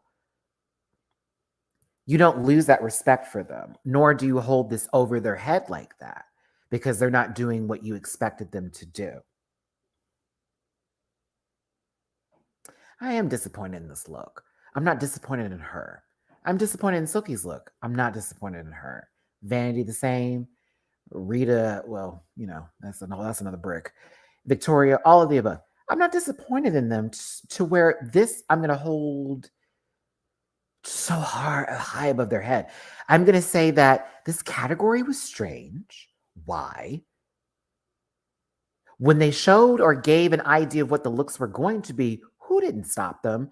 And three, Um, I think from now on, with any all-star season, now that we know that they make as much money as they do, they need to give everybody a budget. Not a winter season, because the winter season had a budget. I think they all need a specific budget that they're given from production to then make sure that the looks that they're going to have to bring are going to give what they need to give. Because not everybody after All Stars does not get the opportunities that the other girls get to where they can then have the funds to then put into these designers to make clothes or having the skills to do so. We all have recognized that by now. At this point in time, $20,000, $25,000, $30,000. If you're gonna give us 9 people or that low of a number, or if no one goes home, please. I still say no one should go home till towards the last 2 episodes. Everything goes on a point system, just like I did for All Star 7. 7, yeah. I still keep that same. For me, it just makes more sense because everyone gets to show their shit. Redemptions can happen later. All that changes up and it becomes this really game inside of a game sort of situation. That's just me. But again, I am not one of the backing founders behind WoW Presents Plus. I am not one of the people on the board. I am not in the room. If I was, we'd have these conversations. I'd probably get shut down. But I'd still try to have them because in reality, everybody, it may not just be their day. What about tomorrow? What about the next day? Until you get to that finish line. And then you start to do the scores up. I mean, actually, All Star 7 says hi. Dragged in. Before we do that, I think that's adorable. Not to take away from Dragged in, but.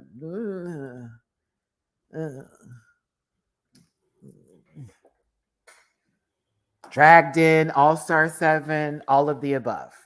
Any show that does that, I think, is the way to go. Keep everybody there until you get to 2 episodes of the finale. Then it's all right, bitches.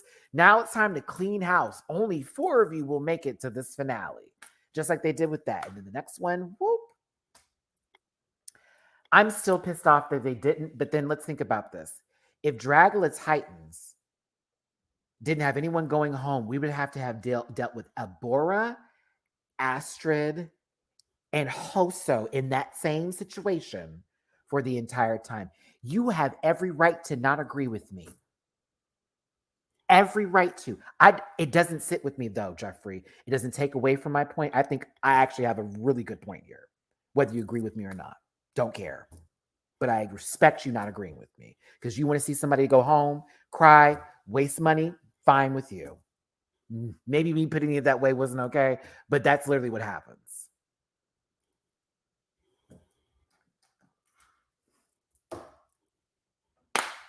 So, I think that's how it should go.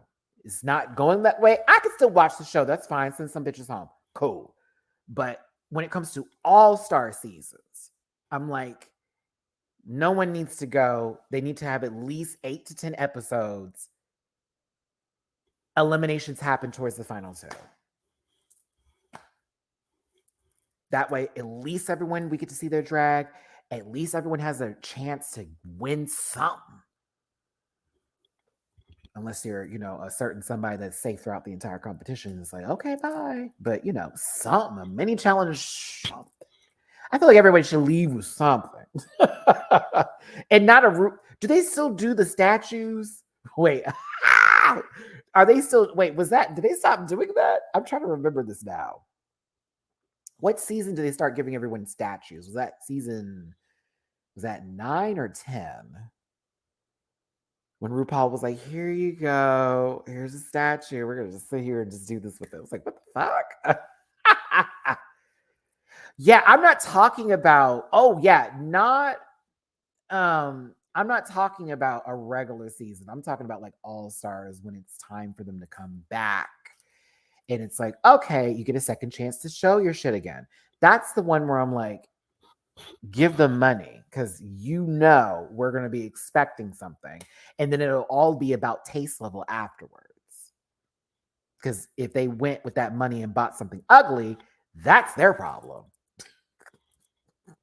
Then we can read like, well, girl, she don't got no taste. Oh. Oh no. Not after, I think it's 9 or 10. I know Monet said her cat broke hers. Oh, that sucks. It was after they left Logo. I'm gonna go back and take a look. I have to find this out because it's been a while. I haven't seen, did they pick them up for season 14? Like maybe I wasn't paying attention anymore to it, or I'm so used to it now that's just like, Anywho, the show's been on for such a long time that some things are starting to blend and bleed into each other, you know? Uh Collectively, it's the worst runway of the season. Theme too. I blame the theme.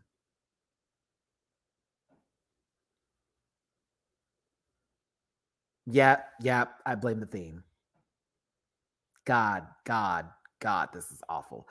I don't know what's happening up here. Vanity doesn't even look like she belongs in the same stage as like, I'm like, oh my God, she looks so out of place. Oh my goodness, Victoria over here. I'm like, what is Rita? It just looks so awful. Okay, let's move on from this. Oh, terrible.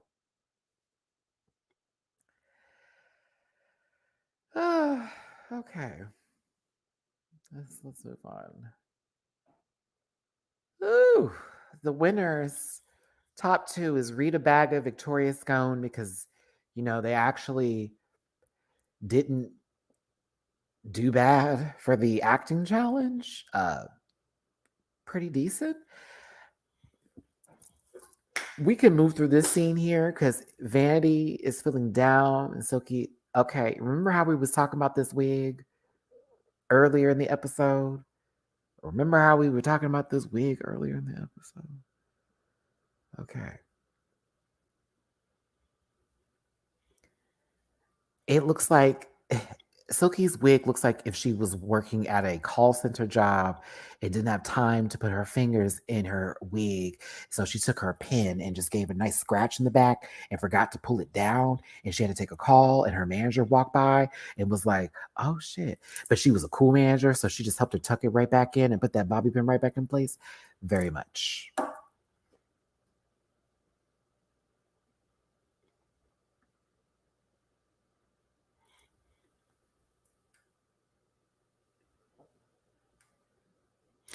Why does Rita Baga and Silky Nutmeg Ganache give me, we're on the patio with our drinks, our kids are out of college, we're empty nesters, and we're visiting each other.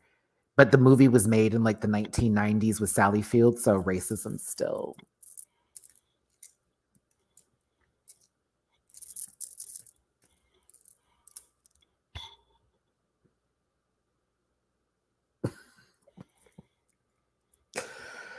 Hooey. It's like Mariska Hargitay is sitting across from Octavia Spencer, and only Octavia is going to get nominated for the Oscar because. Okay, Matthew, we have to go. We have to go. Meanwhile,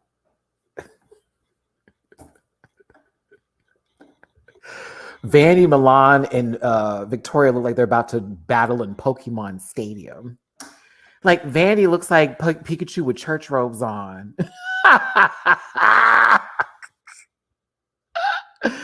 And Victoria's giving me like a shiny Jinx or something. Girl, what is happening? Okay, moving on. Moving on. Moving on.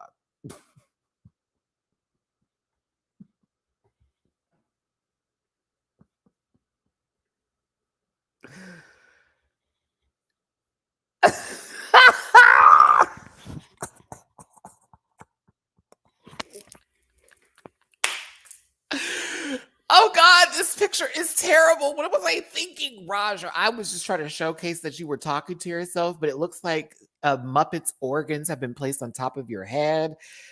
I don't know what's happening here. I hate. It looks like Rocco's kidney from Rocco's Martin Life. Do y'all remember that episode? Was it his appendix or was it? I think it was his appendix. Do y'all remember that episode of Rocco's Modern Life when either he had to get a kidney taken out or an appendix, and it was aching him so bad, and like the kidney or it went on its own journey? Like, why does it look like that? Like on top of her head. I'm sorry. It was the appendix. Oh my God.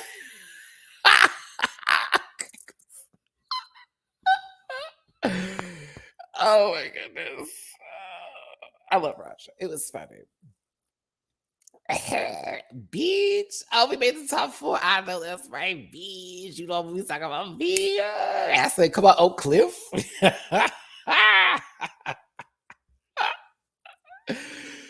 Oh, goodness. Okay. Victoria didn't change clothes. Why would she? Bodysuit and flats. She's ready to go. Bitch is comfortable. Rita.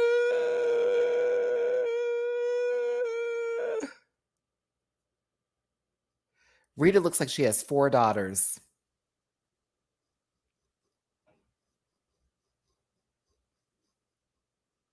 And a Lexus LX470. Yep. Rita got 4 daughters and a Lexus LX470. Sure do. Mm-hmm.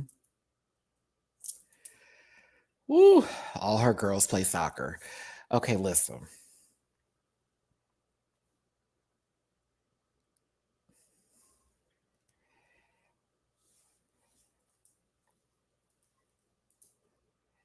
I for sure thought the music was going to be something else based off of how Rita was dressed. I can't tell from Victoria because she didn't change clothes. So I was like, I don't understand. Nikki, let's not do that. Let's not lie. Let's not lie. Kim actually looks good.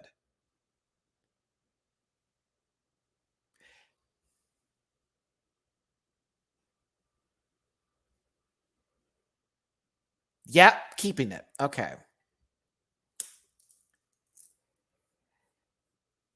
I would like to give, girl, you said, listen, because Kim actually designed herself to look like a beautiful person. This one paints to be one. You hear what I'm saying? Like, I don't like Kim Zolciak like the next person now. It looks like someone threw her through a couple of stairs and then pumped her full of silicone. But you know, we're not gonna let baby legs McGee up here. No, we're not gonna do that. That's a grown ass man up there. You call Kim. See, we're not gonna do that. We can't. We just can't.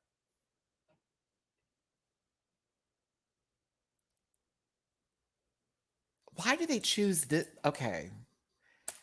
I'm so nervous at the song selection for next week's lip sync battle for the crown because this could have been.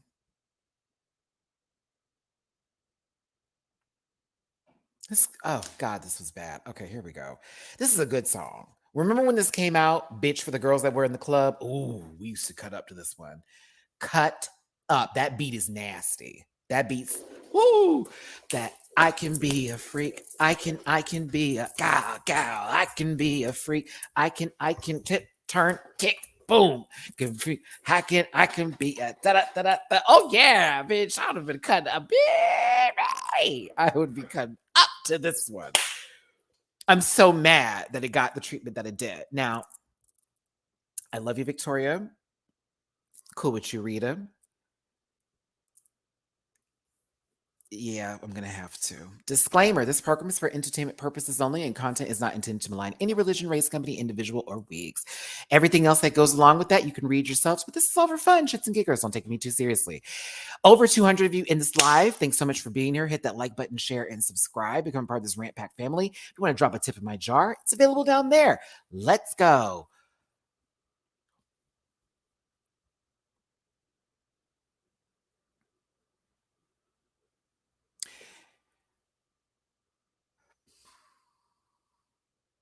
I don't want to make this that kind of thing. You know, a black woman's music and these white. I don't want to make it that, but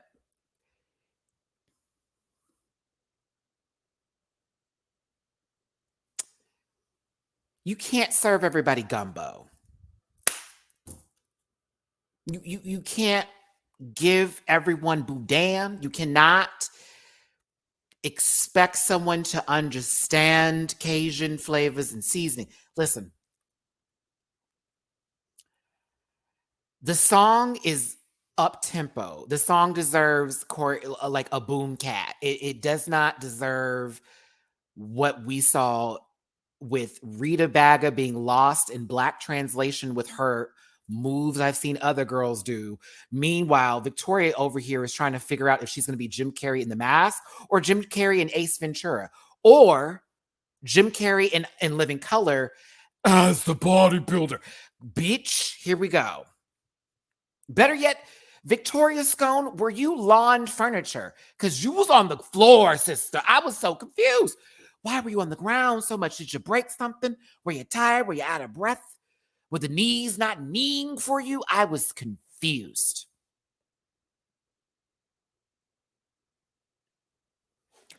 When I saw Rita start doing this, that, once I saw that, I knew what I was getting. I was like, oh, okay. So everything's going to be undercooked. And it was.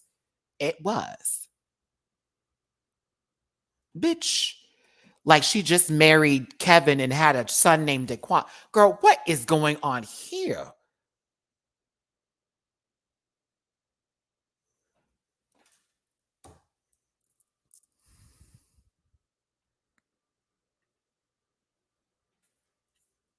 I saw that attempt. I saw the attempt. I saw it. I said, oh, she likes Fresh Prince of Bel-Air. Funny. I don't think so.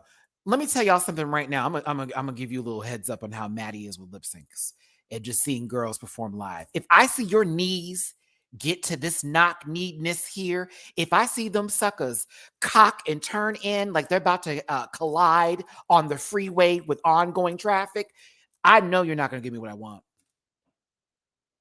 Bitch, look like you about to see if the negatives and positives attract. What is going on here? Now, Victoria is ready to take a shit in the woods at this point. I mean, bugs do that. Y2k bug. I don't trust nobody's knees that be stuck in like that to lip sync down. Not to talk about anybody's bodies or any way of them standing in positions of certain things, but when your knees be knocking, I don't trust you. And you tall, bitch? Oh, hell no. So you tall with some knock knees too? No, thank you. I can't see you doing it. I can't see you do it. Not the knees. Not the knees. I don't trust you. Not with them heels and that wig and that dress. Nope. Y'all, Victoria was low key giving you, if you, you know what, Maddie, I'm going to stop because I'm about to get, listen. Girl, Victoria in her eating cat pose. This program is for entertainment purposes only, and content is not intended to malign any religion, race, company, individuals, or wigs. She's about to go to town on some puss. Do you hear me? Now that I'm looking at Victoria, it was like this. I can be I'm like, she looking.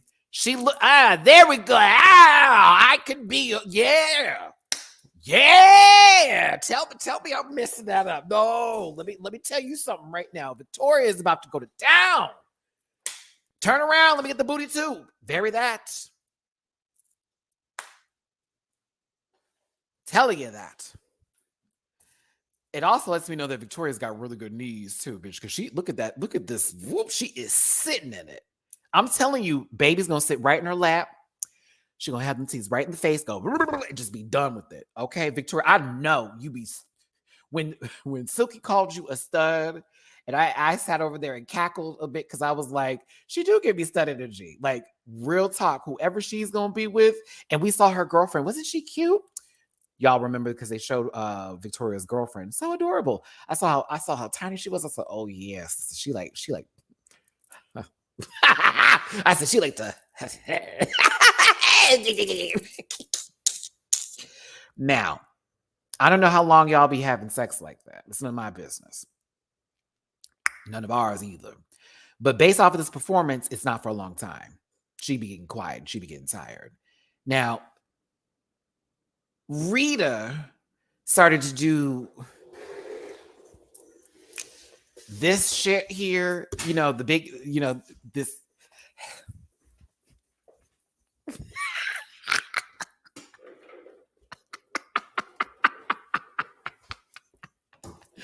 It just felt like raisins and celery found their way into my potato salad for some reason. When she was doing that, I was like, girl, this is not what you think it is. And the walking and the turn and the it just then the guy's rapping and then Rita puts on the glasses. That's her blackface for this one. I was like, okay, work, go off, girl. Pop, pop, pop titties.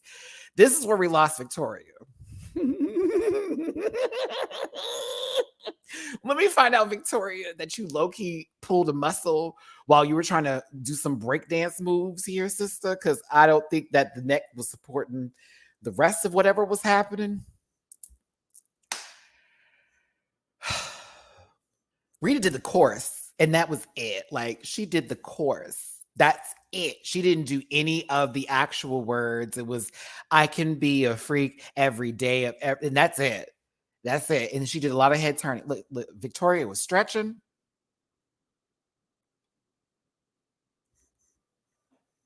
These screenshots are to Freak by Estelle.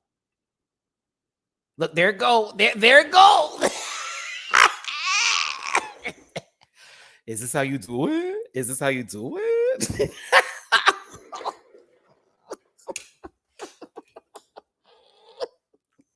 Let me tell you something. I wanted nothing to do with this French onion soup. Okay. I sent it back. Please bring me something else to eat because I was not full. Now, let's go back a couple of slides here, kids, because Victoria has been on the ground since we got here. Okay, she's still up top, but by like I said, once that neck stopped necking, and we got here, now baby was on the ground for the rest of the show. She said, I could be a freak, but I also need to go to bed right now because I got a job to go to at 6 a.m. So if you're not going to be home enough time for that, it's not going to work, you know.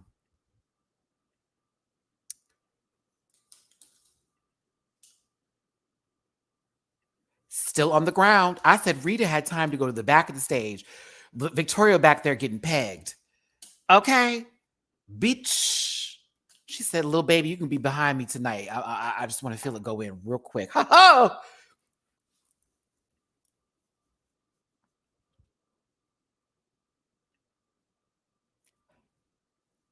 Rita took off her sleeves, y'all, and she got real gutter. She got real ghetto. Shut up, that.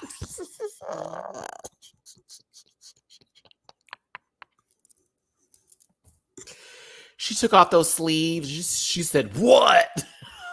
Like, oh God, this is killing me. This is killing me.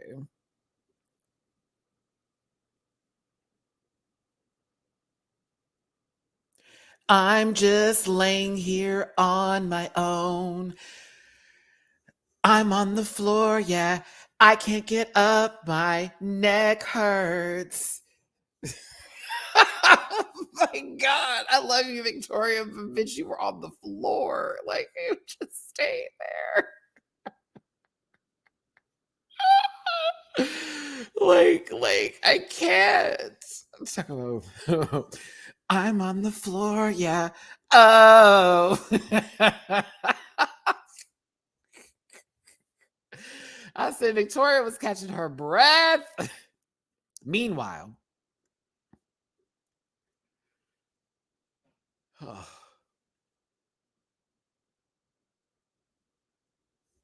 listen, Archie Bunker here has given the best that they can give us.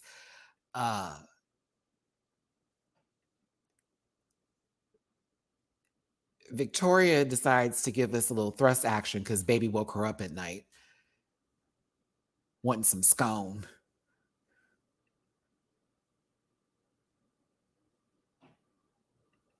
I'm reporting this as a hate crime. Is this the second time that she has turned her cooch around and shared her French baguette with everyone? Is this the second time that's happened? I think the last time she attempted to move around on stage, we got this same position.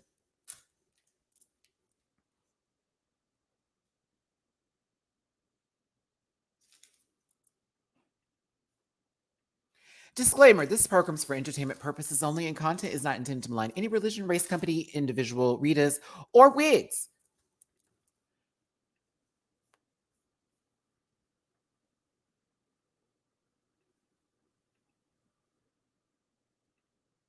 At the end of the day, this song deserved better. They had a good time.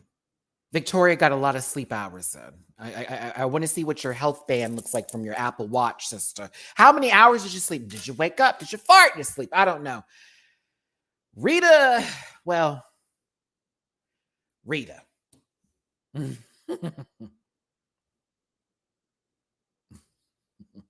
Rita.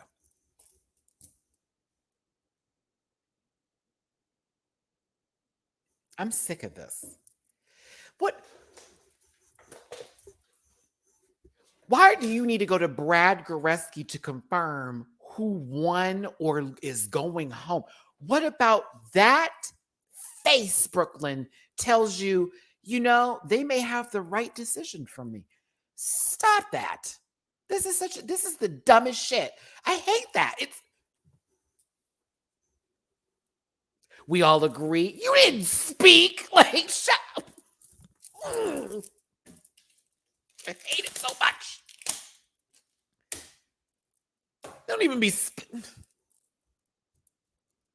One day, they decided to do this, and they just kept it going, and it's been bullshit ever since. I hate it. It's so dumb. Like, you're not like, Brad, tell me how you Tracy. Like, that's not happening. It's not happening. It's not happening. Joe, I know you're new here, but what do you think? The black ones or the white ones? Like,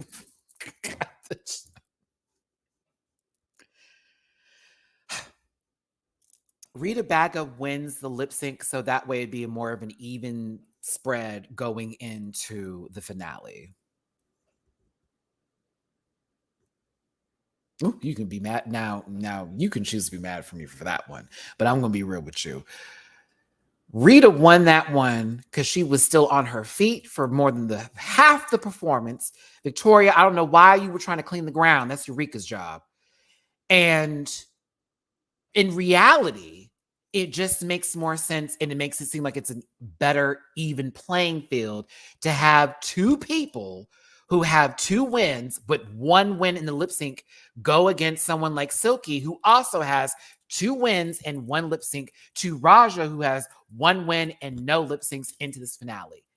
Just so we're clear, you can say it something else. You can go, girl, she was eating that performance up. She's a vulgar, death drop, stunt queen, cacao, what other words you want to steal?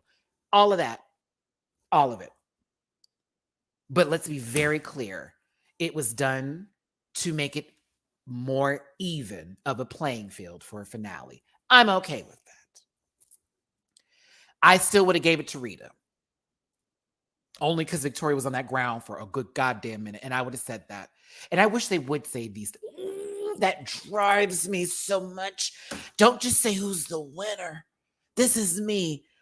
After that lip sync, Victoria, I enjoyed you for the first half, but somehow you found your way on the ground and stayed there. While Rita was above the clouds in the sky, giving giraffe legs for the first time coming out of their mother's womb. I'm going to have to give it to her. Rita Baga, you're the winner of this week's. Honey, as fun as it is to say you're in the bottom 2, there could be clear jokes written for who was about to win this one at the moment it happens. Just saying.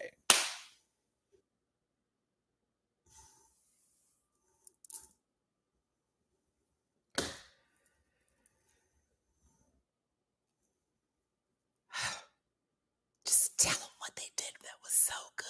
It could save them and help them in lip syncs in the future. That's all I'm saying. Rita wins and she gets $10,000. Victoria, I felt that slap from all the way over here in Texas. Girl, when you won, you got a trip somewhere. Huh? Bitch, she won $10,000. Now, if I remember correctly, UK versus anything, RuPaul's Drag Race UK, y'all ain't getting no goddamn money. You get a badge and a trip to LA to sing a song and film your own show. that is still a great prize. Yes, it is still a great prize. Super good. But bitch, $10,000? Oh no, me and Rita be fighting for that money. I've been like, ooh, this is no longer about lip syncing. We're about to fight.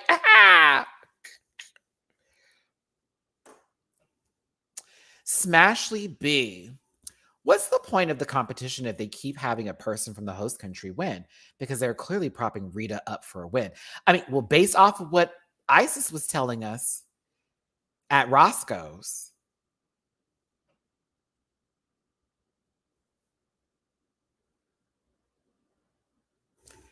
I mean,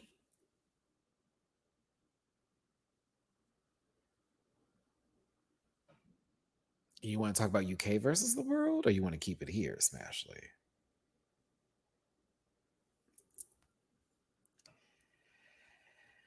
I can answer for her, Tyler.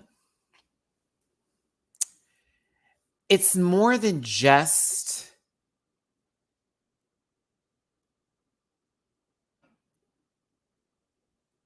I'll put it like this. I'll put it like this. I wouldn't use prop. I would say that there have been instances where we could have seen Rita in the bottom multiple times that did not happen.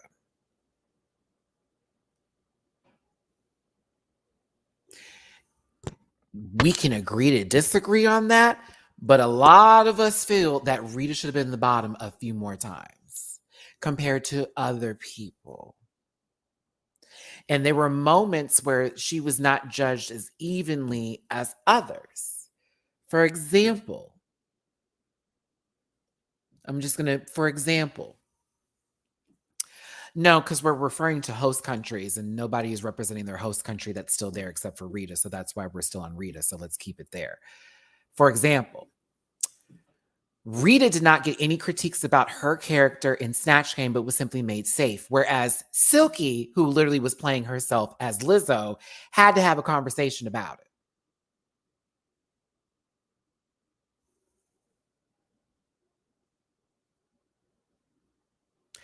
The girl group challenge. Rita was not the best out of her group. Victoria Scone was by a landslide.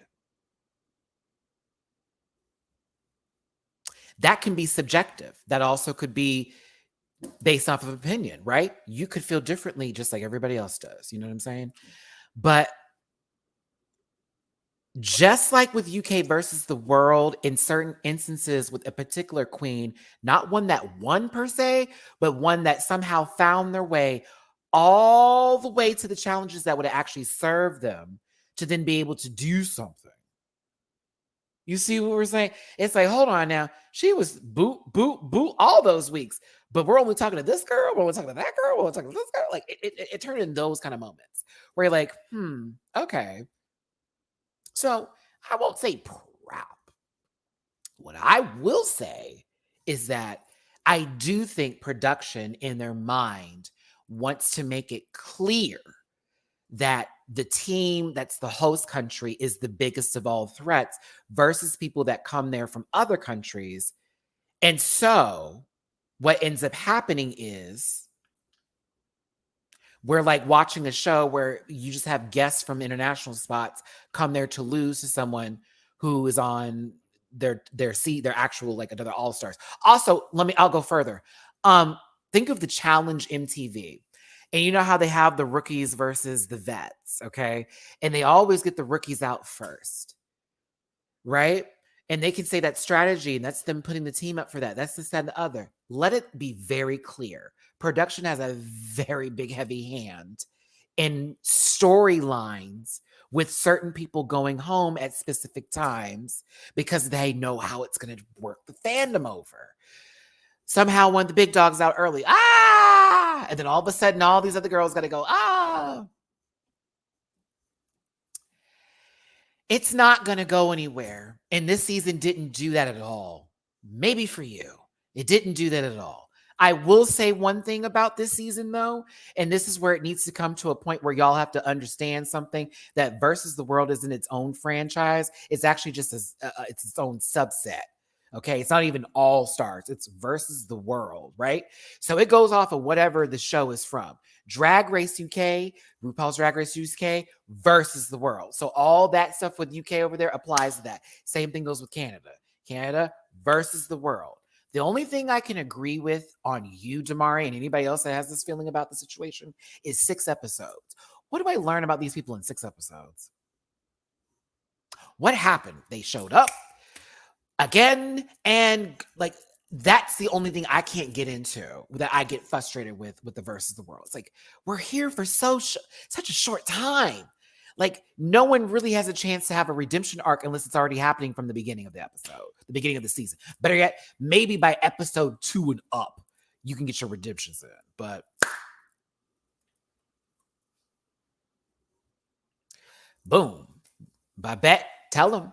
Y'all maybe need to check out publication content laws. Canada, almost said Canada. Canada and UK are very tight content laws. Also, Why Down Under is filmed in New Zealand and not Australia. Okay, think about that. Would it really have been a good idea when there's already so much that's actually happening? Think about that. There's already multiple international seasons coming. There's already another, see, you about to have me spill tea. Another All-Star season that we're already aware of that's happening. There's also another global competition that they've been working on. How would that fill in? Why would we wait till the next day? That'd be stupid. Not to say this point is stupid, but like that would be really pointless, especially for the girls who they themselves would have to be waiting eons and eons to be shown. For example, All Stars 8. That was filmed a long time ago. You want to talk about people waiting? That's who's been waiting. They have been waiting. This was filmed during DragCon LA. And then All Stars 8 was filmed after, actually a little bit during, but more so they were confirming things, but it was very much after DragCon LA. That was last May. So this got to go before they got to go, because there's only 6 episodes. They weren't there that long for this. You feel what I'm saying? It didn't take much time to do a Versus the World. It's like a quick intro into people, and it goes to their own separate franchises, and then people get to learn about them from there. So it's necessary, but like, I mean, we about to go through so much next year. Oh, 2023. Bitch, I'm going to be busy. Like, I think I'm busy now with shows, and y'all like, you need to watch this. Girl, I'm going to be busy. And I'm thankful because my bills are going to be paid. As long as YouTube keeps agreeing. Well, actually, my bills will be better paid if YouTube takes me out of that little whatever shadow they got going on with me, because clearly that's been happening. It's a lot that's going to be happening. So yeah, it would not have made sense to wait to do this. Plus, Canada's Drag Race, it was smart enough for them to do this because Canada's Drag Race just ended. So some people were still in that trickle effect of, we're looking up information about the season, those girls and who won and da da da da. Oh, Versus the World. Oh shit. Oh wow. Kind of how we do with just regular Drag Race. So think about it that way. It's just sometimes, because we have so many seasons happen in the same year, everything seems to overlap each other, and we start to then look at everything underneath a microscope. Yeah.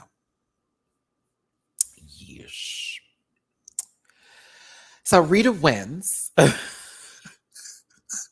You know, that was funny. I like low-key went into, let me break it down for y'all a little bit, but it was kind of needed and necessary since, you know, like there is a lot going on. Omar kind of, I mean, I don't want to say that because, you know, there's money on the line here. Let's not call it, but it is low-key a filler season for a season. Like, think about it. This show came out in November. We're going into December, and it's going to be ending the 2 days before Christmas. This filled in some gaps for television in Canada, as well as out here in the States with streaming, because during these seasons, a lot of shows go on their winter hiatus. They go on winter breaks because What are we doing during the holidays? We're not watching TV. I'm watching TV, but not everybody else is. They're spending time with families. They're traveling. They're doing stuff that is centered around the home. So for television, everything goes on a break. I mean, they also need breaks too, but that's, you know what I mean? That's kind of like the purpose of all of it. It fills in the void of the time when people may have not been watching TV, but actually it brings the numbers up for programs and stations. So moving forward, Rita chose Vanity. I mean, Vanity had been in the bottom more times at this point, so it seemed fair. She does have a win. Vanity, the Pikachu, I'm going to miss her a lot. I'm going to miss her a lot. I'll be real. I was happy that Vanity did get a better edit and a much better run within these 5 episodes than she did for her entire season of Drag Race UK. Her lip syncing was amazing during that season. Runway is a different story. And it was also weird having Vanity be the only Black, dark, melanated queen on that season with people like Scarlett Harlot and all that extra shit that was going on. And all the little microaggressions they kept on saying about her. I just couldn't really do it. It was a very annoying season to watch with her. And again, I know they weren't aware of the stuff they were saying. It was just little things they kept saying about her. It was like, the fuck? But this season, it felt like we got to see her be a bit more comfortable and feel like she was also in the room with everybody else too. Much better runways. This wig and this crown is the chop. The Burger King crown is the chop. But just is an overall better run for her. And I'm happy that she had it. Also, that last little joke, you know, they had to finally send a Black Girl eventually. Y'all kept bringing Kendall in the chat. I was like, I mean,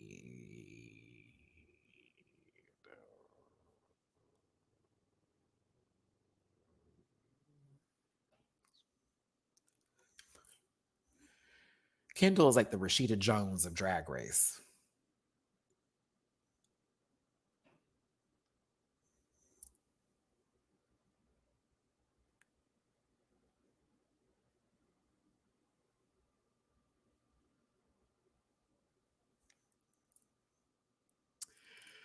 I'll be happy for anyone that got that reference. Okay.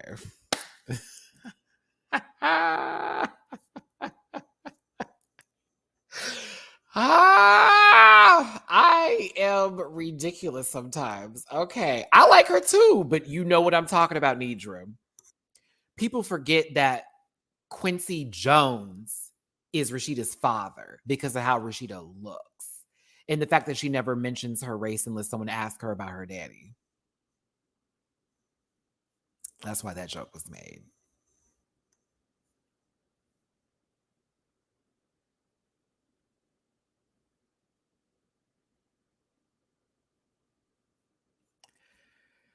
What did you say, Lewis? You talk about I said what I said. What you say?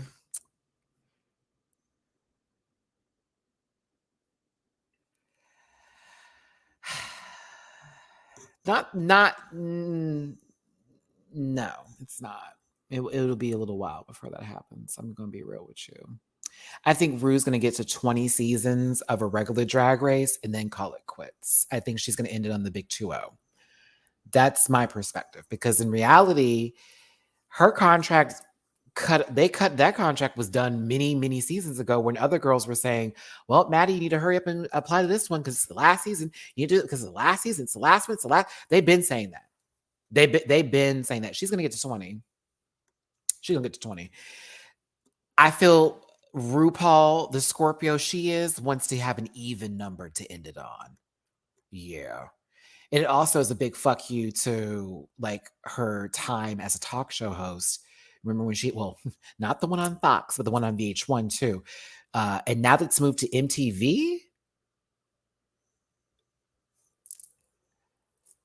girls, that's big time. Like, to be real with you, MTV that's the bigger time than VH1. VH1's that girl, but like, if you're on MTV now, that one comes with the basic cable program. That's the one you don't need an extra package to get. It already comes with it. Like, I think it's gonna be a good thing. I do know what they may start ending early, possibly would be the versus the world seasons and just do global all-stars. I assume when they do the global all-stars bit that they're just gonna go ahead and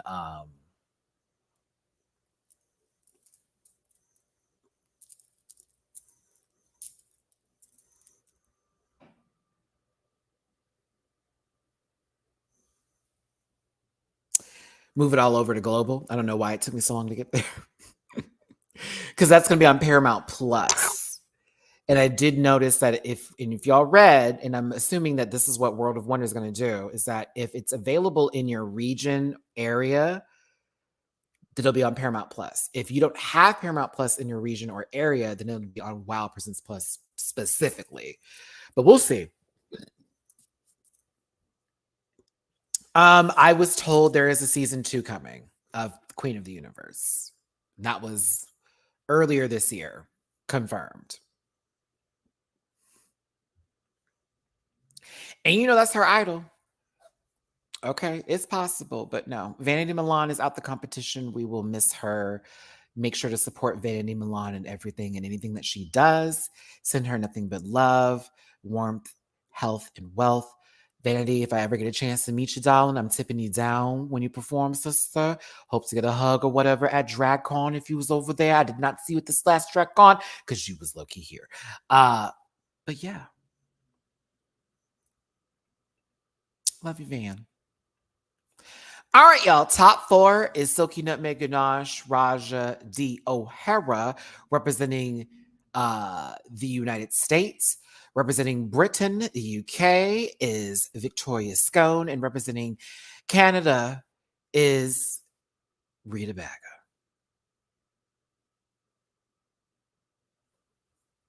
She did say it. What are you talking about? It's like the first episode. She had said it this season.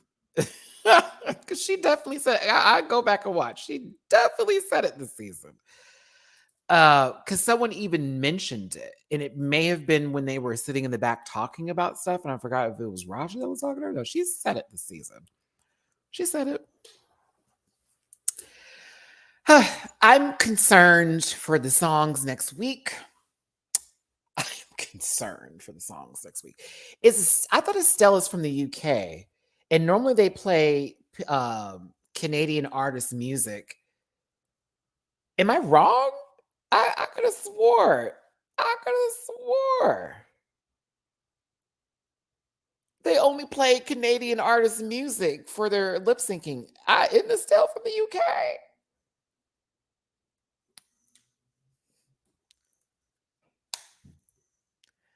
Okay, so then what the Cardinal.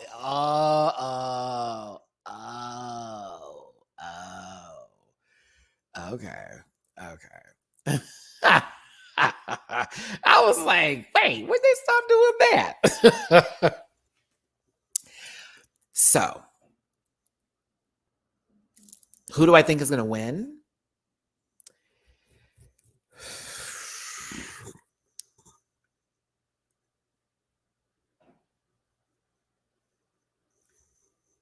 I don't know if I have a definitive answer for that because history. I could think someone did really, really good and performed perfect, just amazing. And then Brooklyn Heights can tell me different. I have no idea. Personally, do I want one of the USA girls to take it? Fuck yeah. Do I want it to be Raja D. O'Hara because that's low-key cis, high-key? Yes. Would I like Silky to win it because that would be the biggest FU to a lot of people that don't like her for more than just what you say it is, and you know exactly what I'm talking about? Bitch, I would eat. I would live and breathe for that.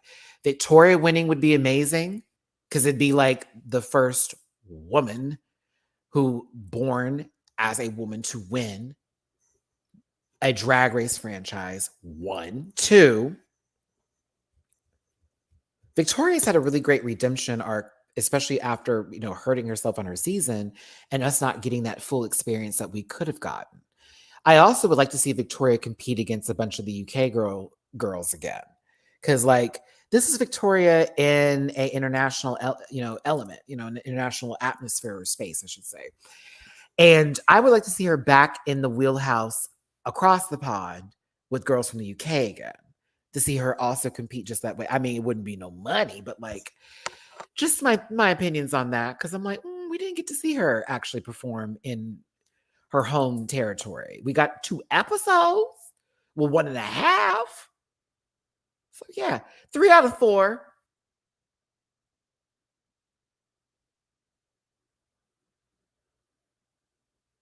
Everybody black in Victoria.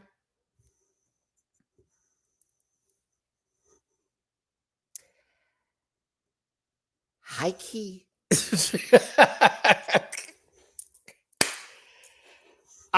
Rita doesn't entertain me like that, regardless of the things I found out later that we all talked about, that some of y'all gave time and attention to, and others didn't. Regardless of all that, it's not for me. Now, if Isis Couture was still there, different story. I could see her taking it twice because she was eating until she decided to leave. I mean, right. RuPaul Drag Race superfan. That important information. She's going to be the host of the Belgium series. So what's the point? Well, see, Brooklyn didn't win her season of Drag Race and she's still a host of a season. Why would Rita need to win this in order to be validated as a host?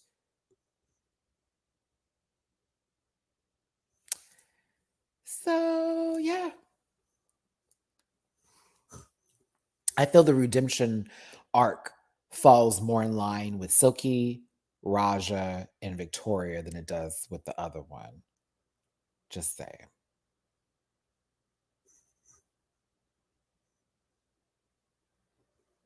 Anywho. Good luck to all these babies out here who are competing to be on RuPaul's Drag Race, Canada's, Belgium, Down Under. Hello, it's your host, Drag Morta, with Dragula Titans. No, I'm just kidding. But no, good luck to all of the queens. Good luck to all of them. I think they'll all do really well. I just know it. I know they will. They will. They will. Yes. Yes. Yes. Melanin Sco. That's funny. Yeah, sorry. It's been a long day. Mervin the Martian. That's hilarious. I am excited for the finale too. Can't wait to see what goes down. I'm really excited for Dragula Titans finale is going to be Wednesday. Then this finale is going to be Friday.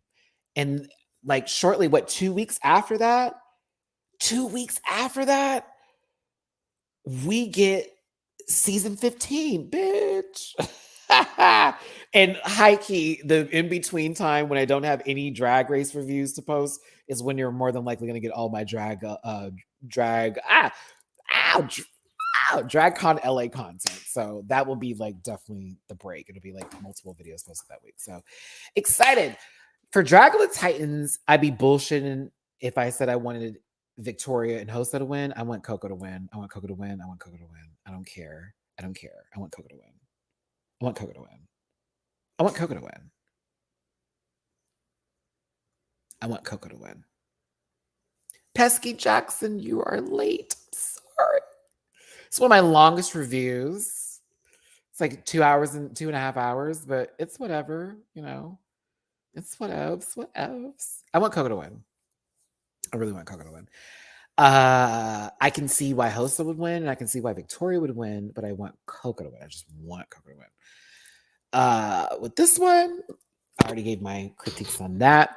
Season 15, I can't wait to start that journey with y'all. Again, me and Valerie Vision are going to be doing collabs on the first 2 episodes. I'll be on her channel for the first episode.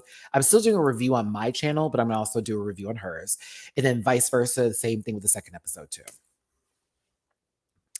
And Nikki, maybe. I'm trying to get a look together that I have somebody doing for free for me.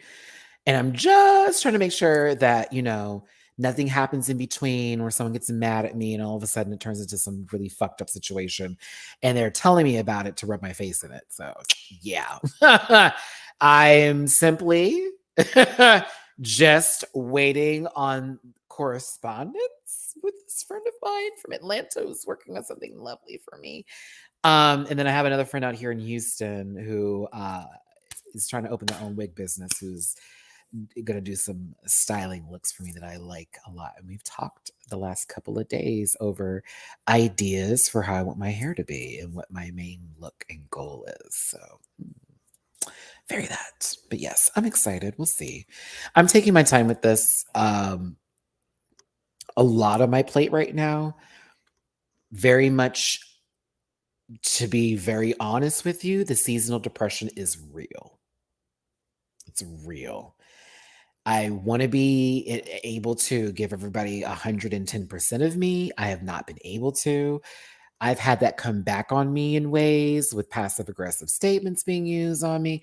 It gets very tough and tiring because, I'm expected to be on 24/7 and I'm not on 24/7. As a matter of fact, when I get off this live, I'm going to make myself something to eat and kind of be like, I don't even know. Just a very weird headspace right now. And I just want the holidays to be over with and be done with it. I hate not having plans for New Year's. I hate not having plans for Christmas. I feel very weird about the situation. So it's kind of like I've been doing these videos and they've been what's keeping me going. And then I'll get really lost in Pokemon. And I mean like lost in it. I've caught in so many shinies, y'all. It's crazy. But like, it's just I don't get it. Even me and my therapist talking about it now. She's like very much trying to get me out of that funk, and she herself was like, "I'm mad." I'm like, I know, because she'll tell me one thing, and I'm going to tell her 20 things to like completely negate it and be like, "Well, by the way." So, yeah, I don't know. Like my sister called me recently. I felt really bad on the phone with her. I got emotional. And she's trying to tell me, like, it's okay. I get it because you have a lot going on. You have a lot you're trying to do. You don't want to be in Houston. You want to move back, but you also don't want to go back the same way you did before. There's pressure from others to move faster and to do things like get in drag quickly, and you're not doing this on our time. And it's overwhelming, to say the least. And then with my channel, like low key being shadow bans and like high key, the way that they just changed the algorithm up in terms of like the way certain videos are posted now, and like everybody telling me about it. I'm just happy that those of you who found my Patreon have understood the reason and purpose for Patreon and why it's $1 a month. And honestly, we have such a great community over there. And I know I said like I've been dating recently. Now I don't want to share like any more stories about me dating people anymore. Like the guy who I was talking to, we're cool, but it's not anything serious. And I don't know, like he kind of killed my heart when he mentioned, because I was about to buy him something for Christmas because we've been like, talking. We haven't talked a lot recently, but I was thinking about it. He kind of burnt that down. And then this other person who I was speaking to, he tried to make me feel bad about not talking to him today. And I started crying after our phone call because I was like, I really just had someone try to gaslight me on the phone. And I had to explain to them, every time you call me, you literally called me to put me on FaceTime and not speak. It's like, I can't do it. So my head hurts, my chest hurts, my body hurts, my mind hurts. And I can't. So right now with me, I'm the seasonal depression is real because what I would love to have is someone who's consistently in my life. What I would love to have is my car fixed that I've been trying to save up for. What I would love to have is all my drag stuff together and ready to go. But it's going to take time. It's going to take a process. I'm also a perfectionist when it comes to that kind of shit. So I'm very hard on myself when I'm doing my own makeup. And like, even with the channel, and are you covering this? Are you covering that? Do I have to cover this? If I don't cover this, are you going to unsubscribe? What if I say the wrong thing? I can't be my authentic Black self. I can't do that. It's like all been consuming me lately. So I can take constructive criticism. Corrections are different though, when they're not coming from a place of like, it's just, I don't know. So yeah. And I've been doing this for like 6 years now. And I'm like, okay, I love my YouTube channel. I love my community. I'm also in the headspace of I really want to fucking be in a bigger platform and in a bigger space and place. And I feel like I'm worth it. So I don't know. That's all. I don't know. I'm screaming in my brain right now. I've been holding this in a little bit. I've been sort of talking about it in small increments, but in reality, that's what's been hitting my space lately. Also, past friendships that are no longer, that shit has hurt my heart and my feelings. I feel like a lot of my words have been misconstrued and turned into something. And then I've been villainized, and it's a lot. It's a lot.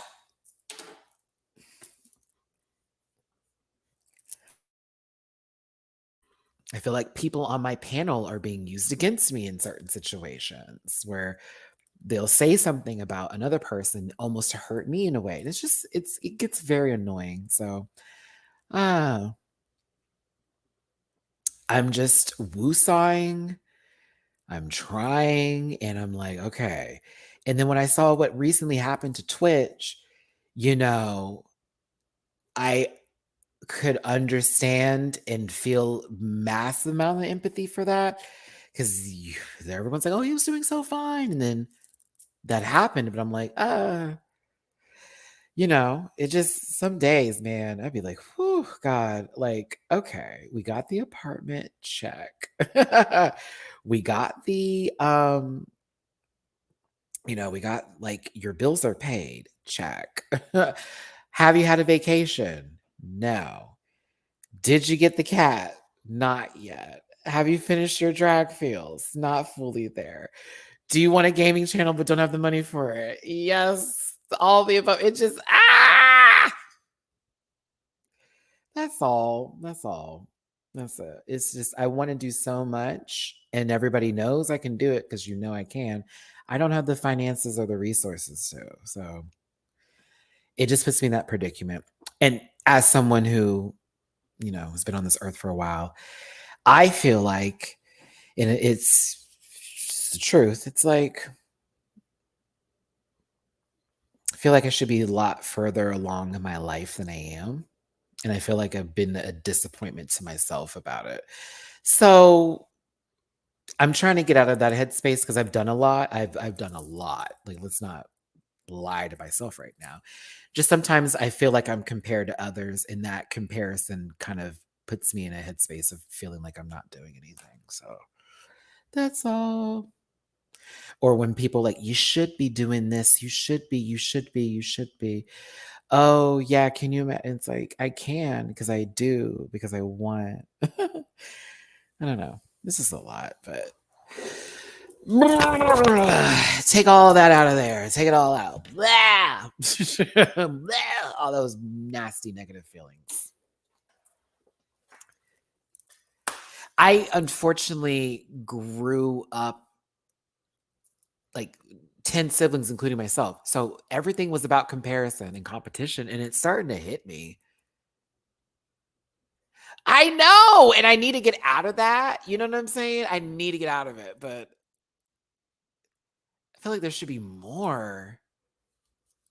I don't know.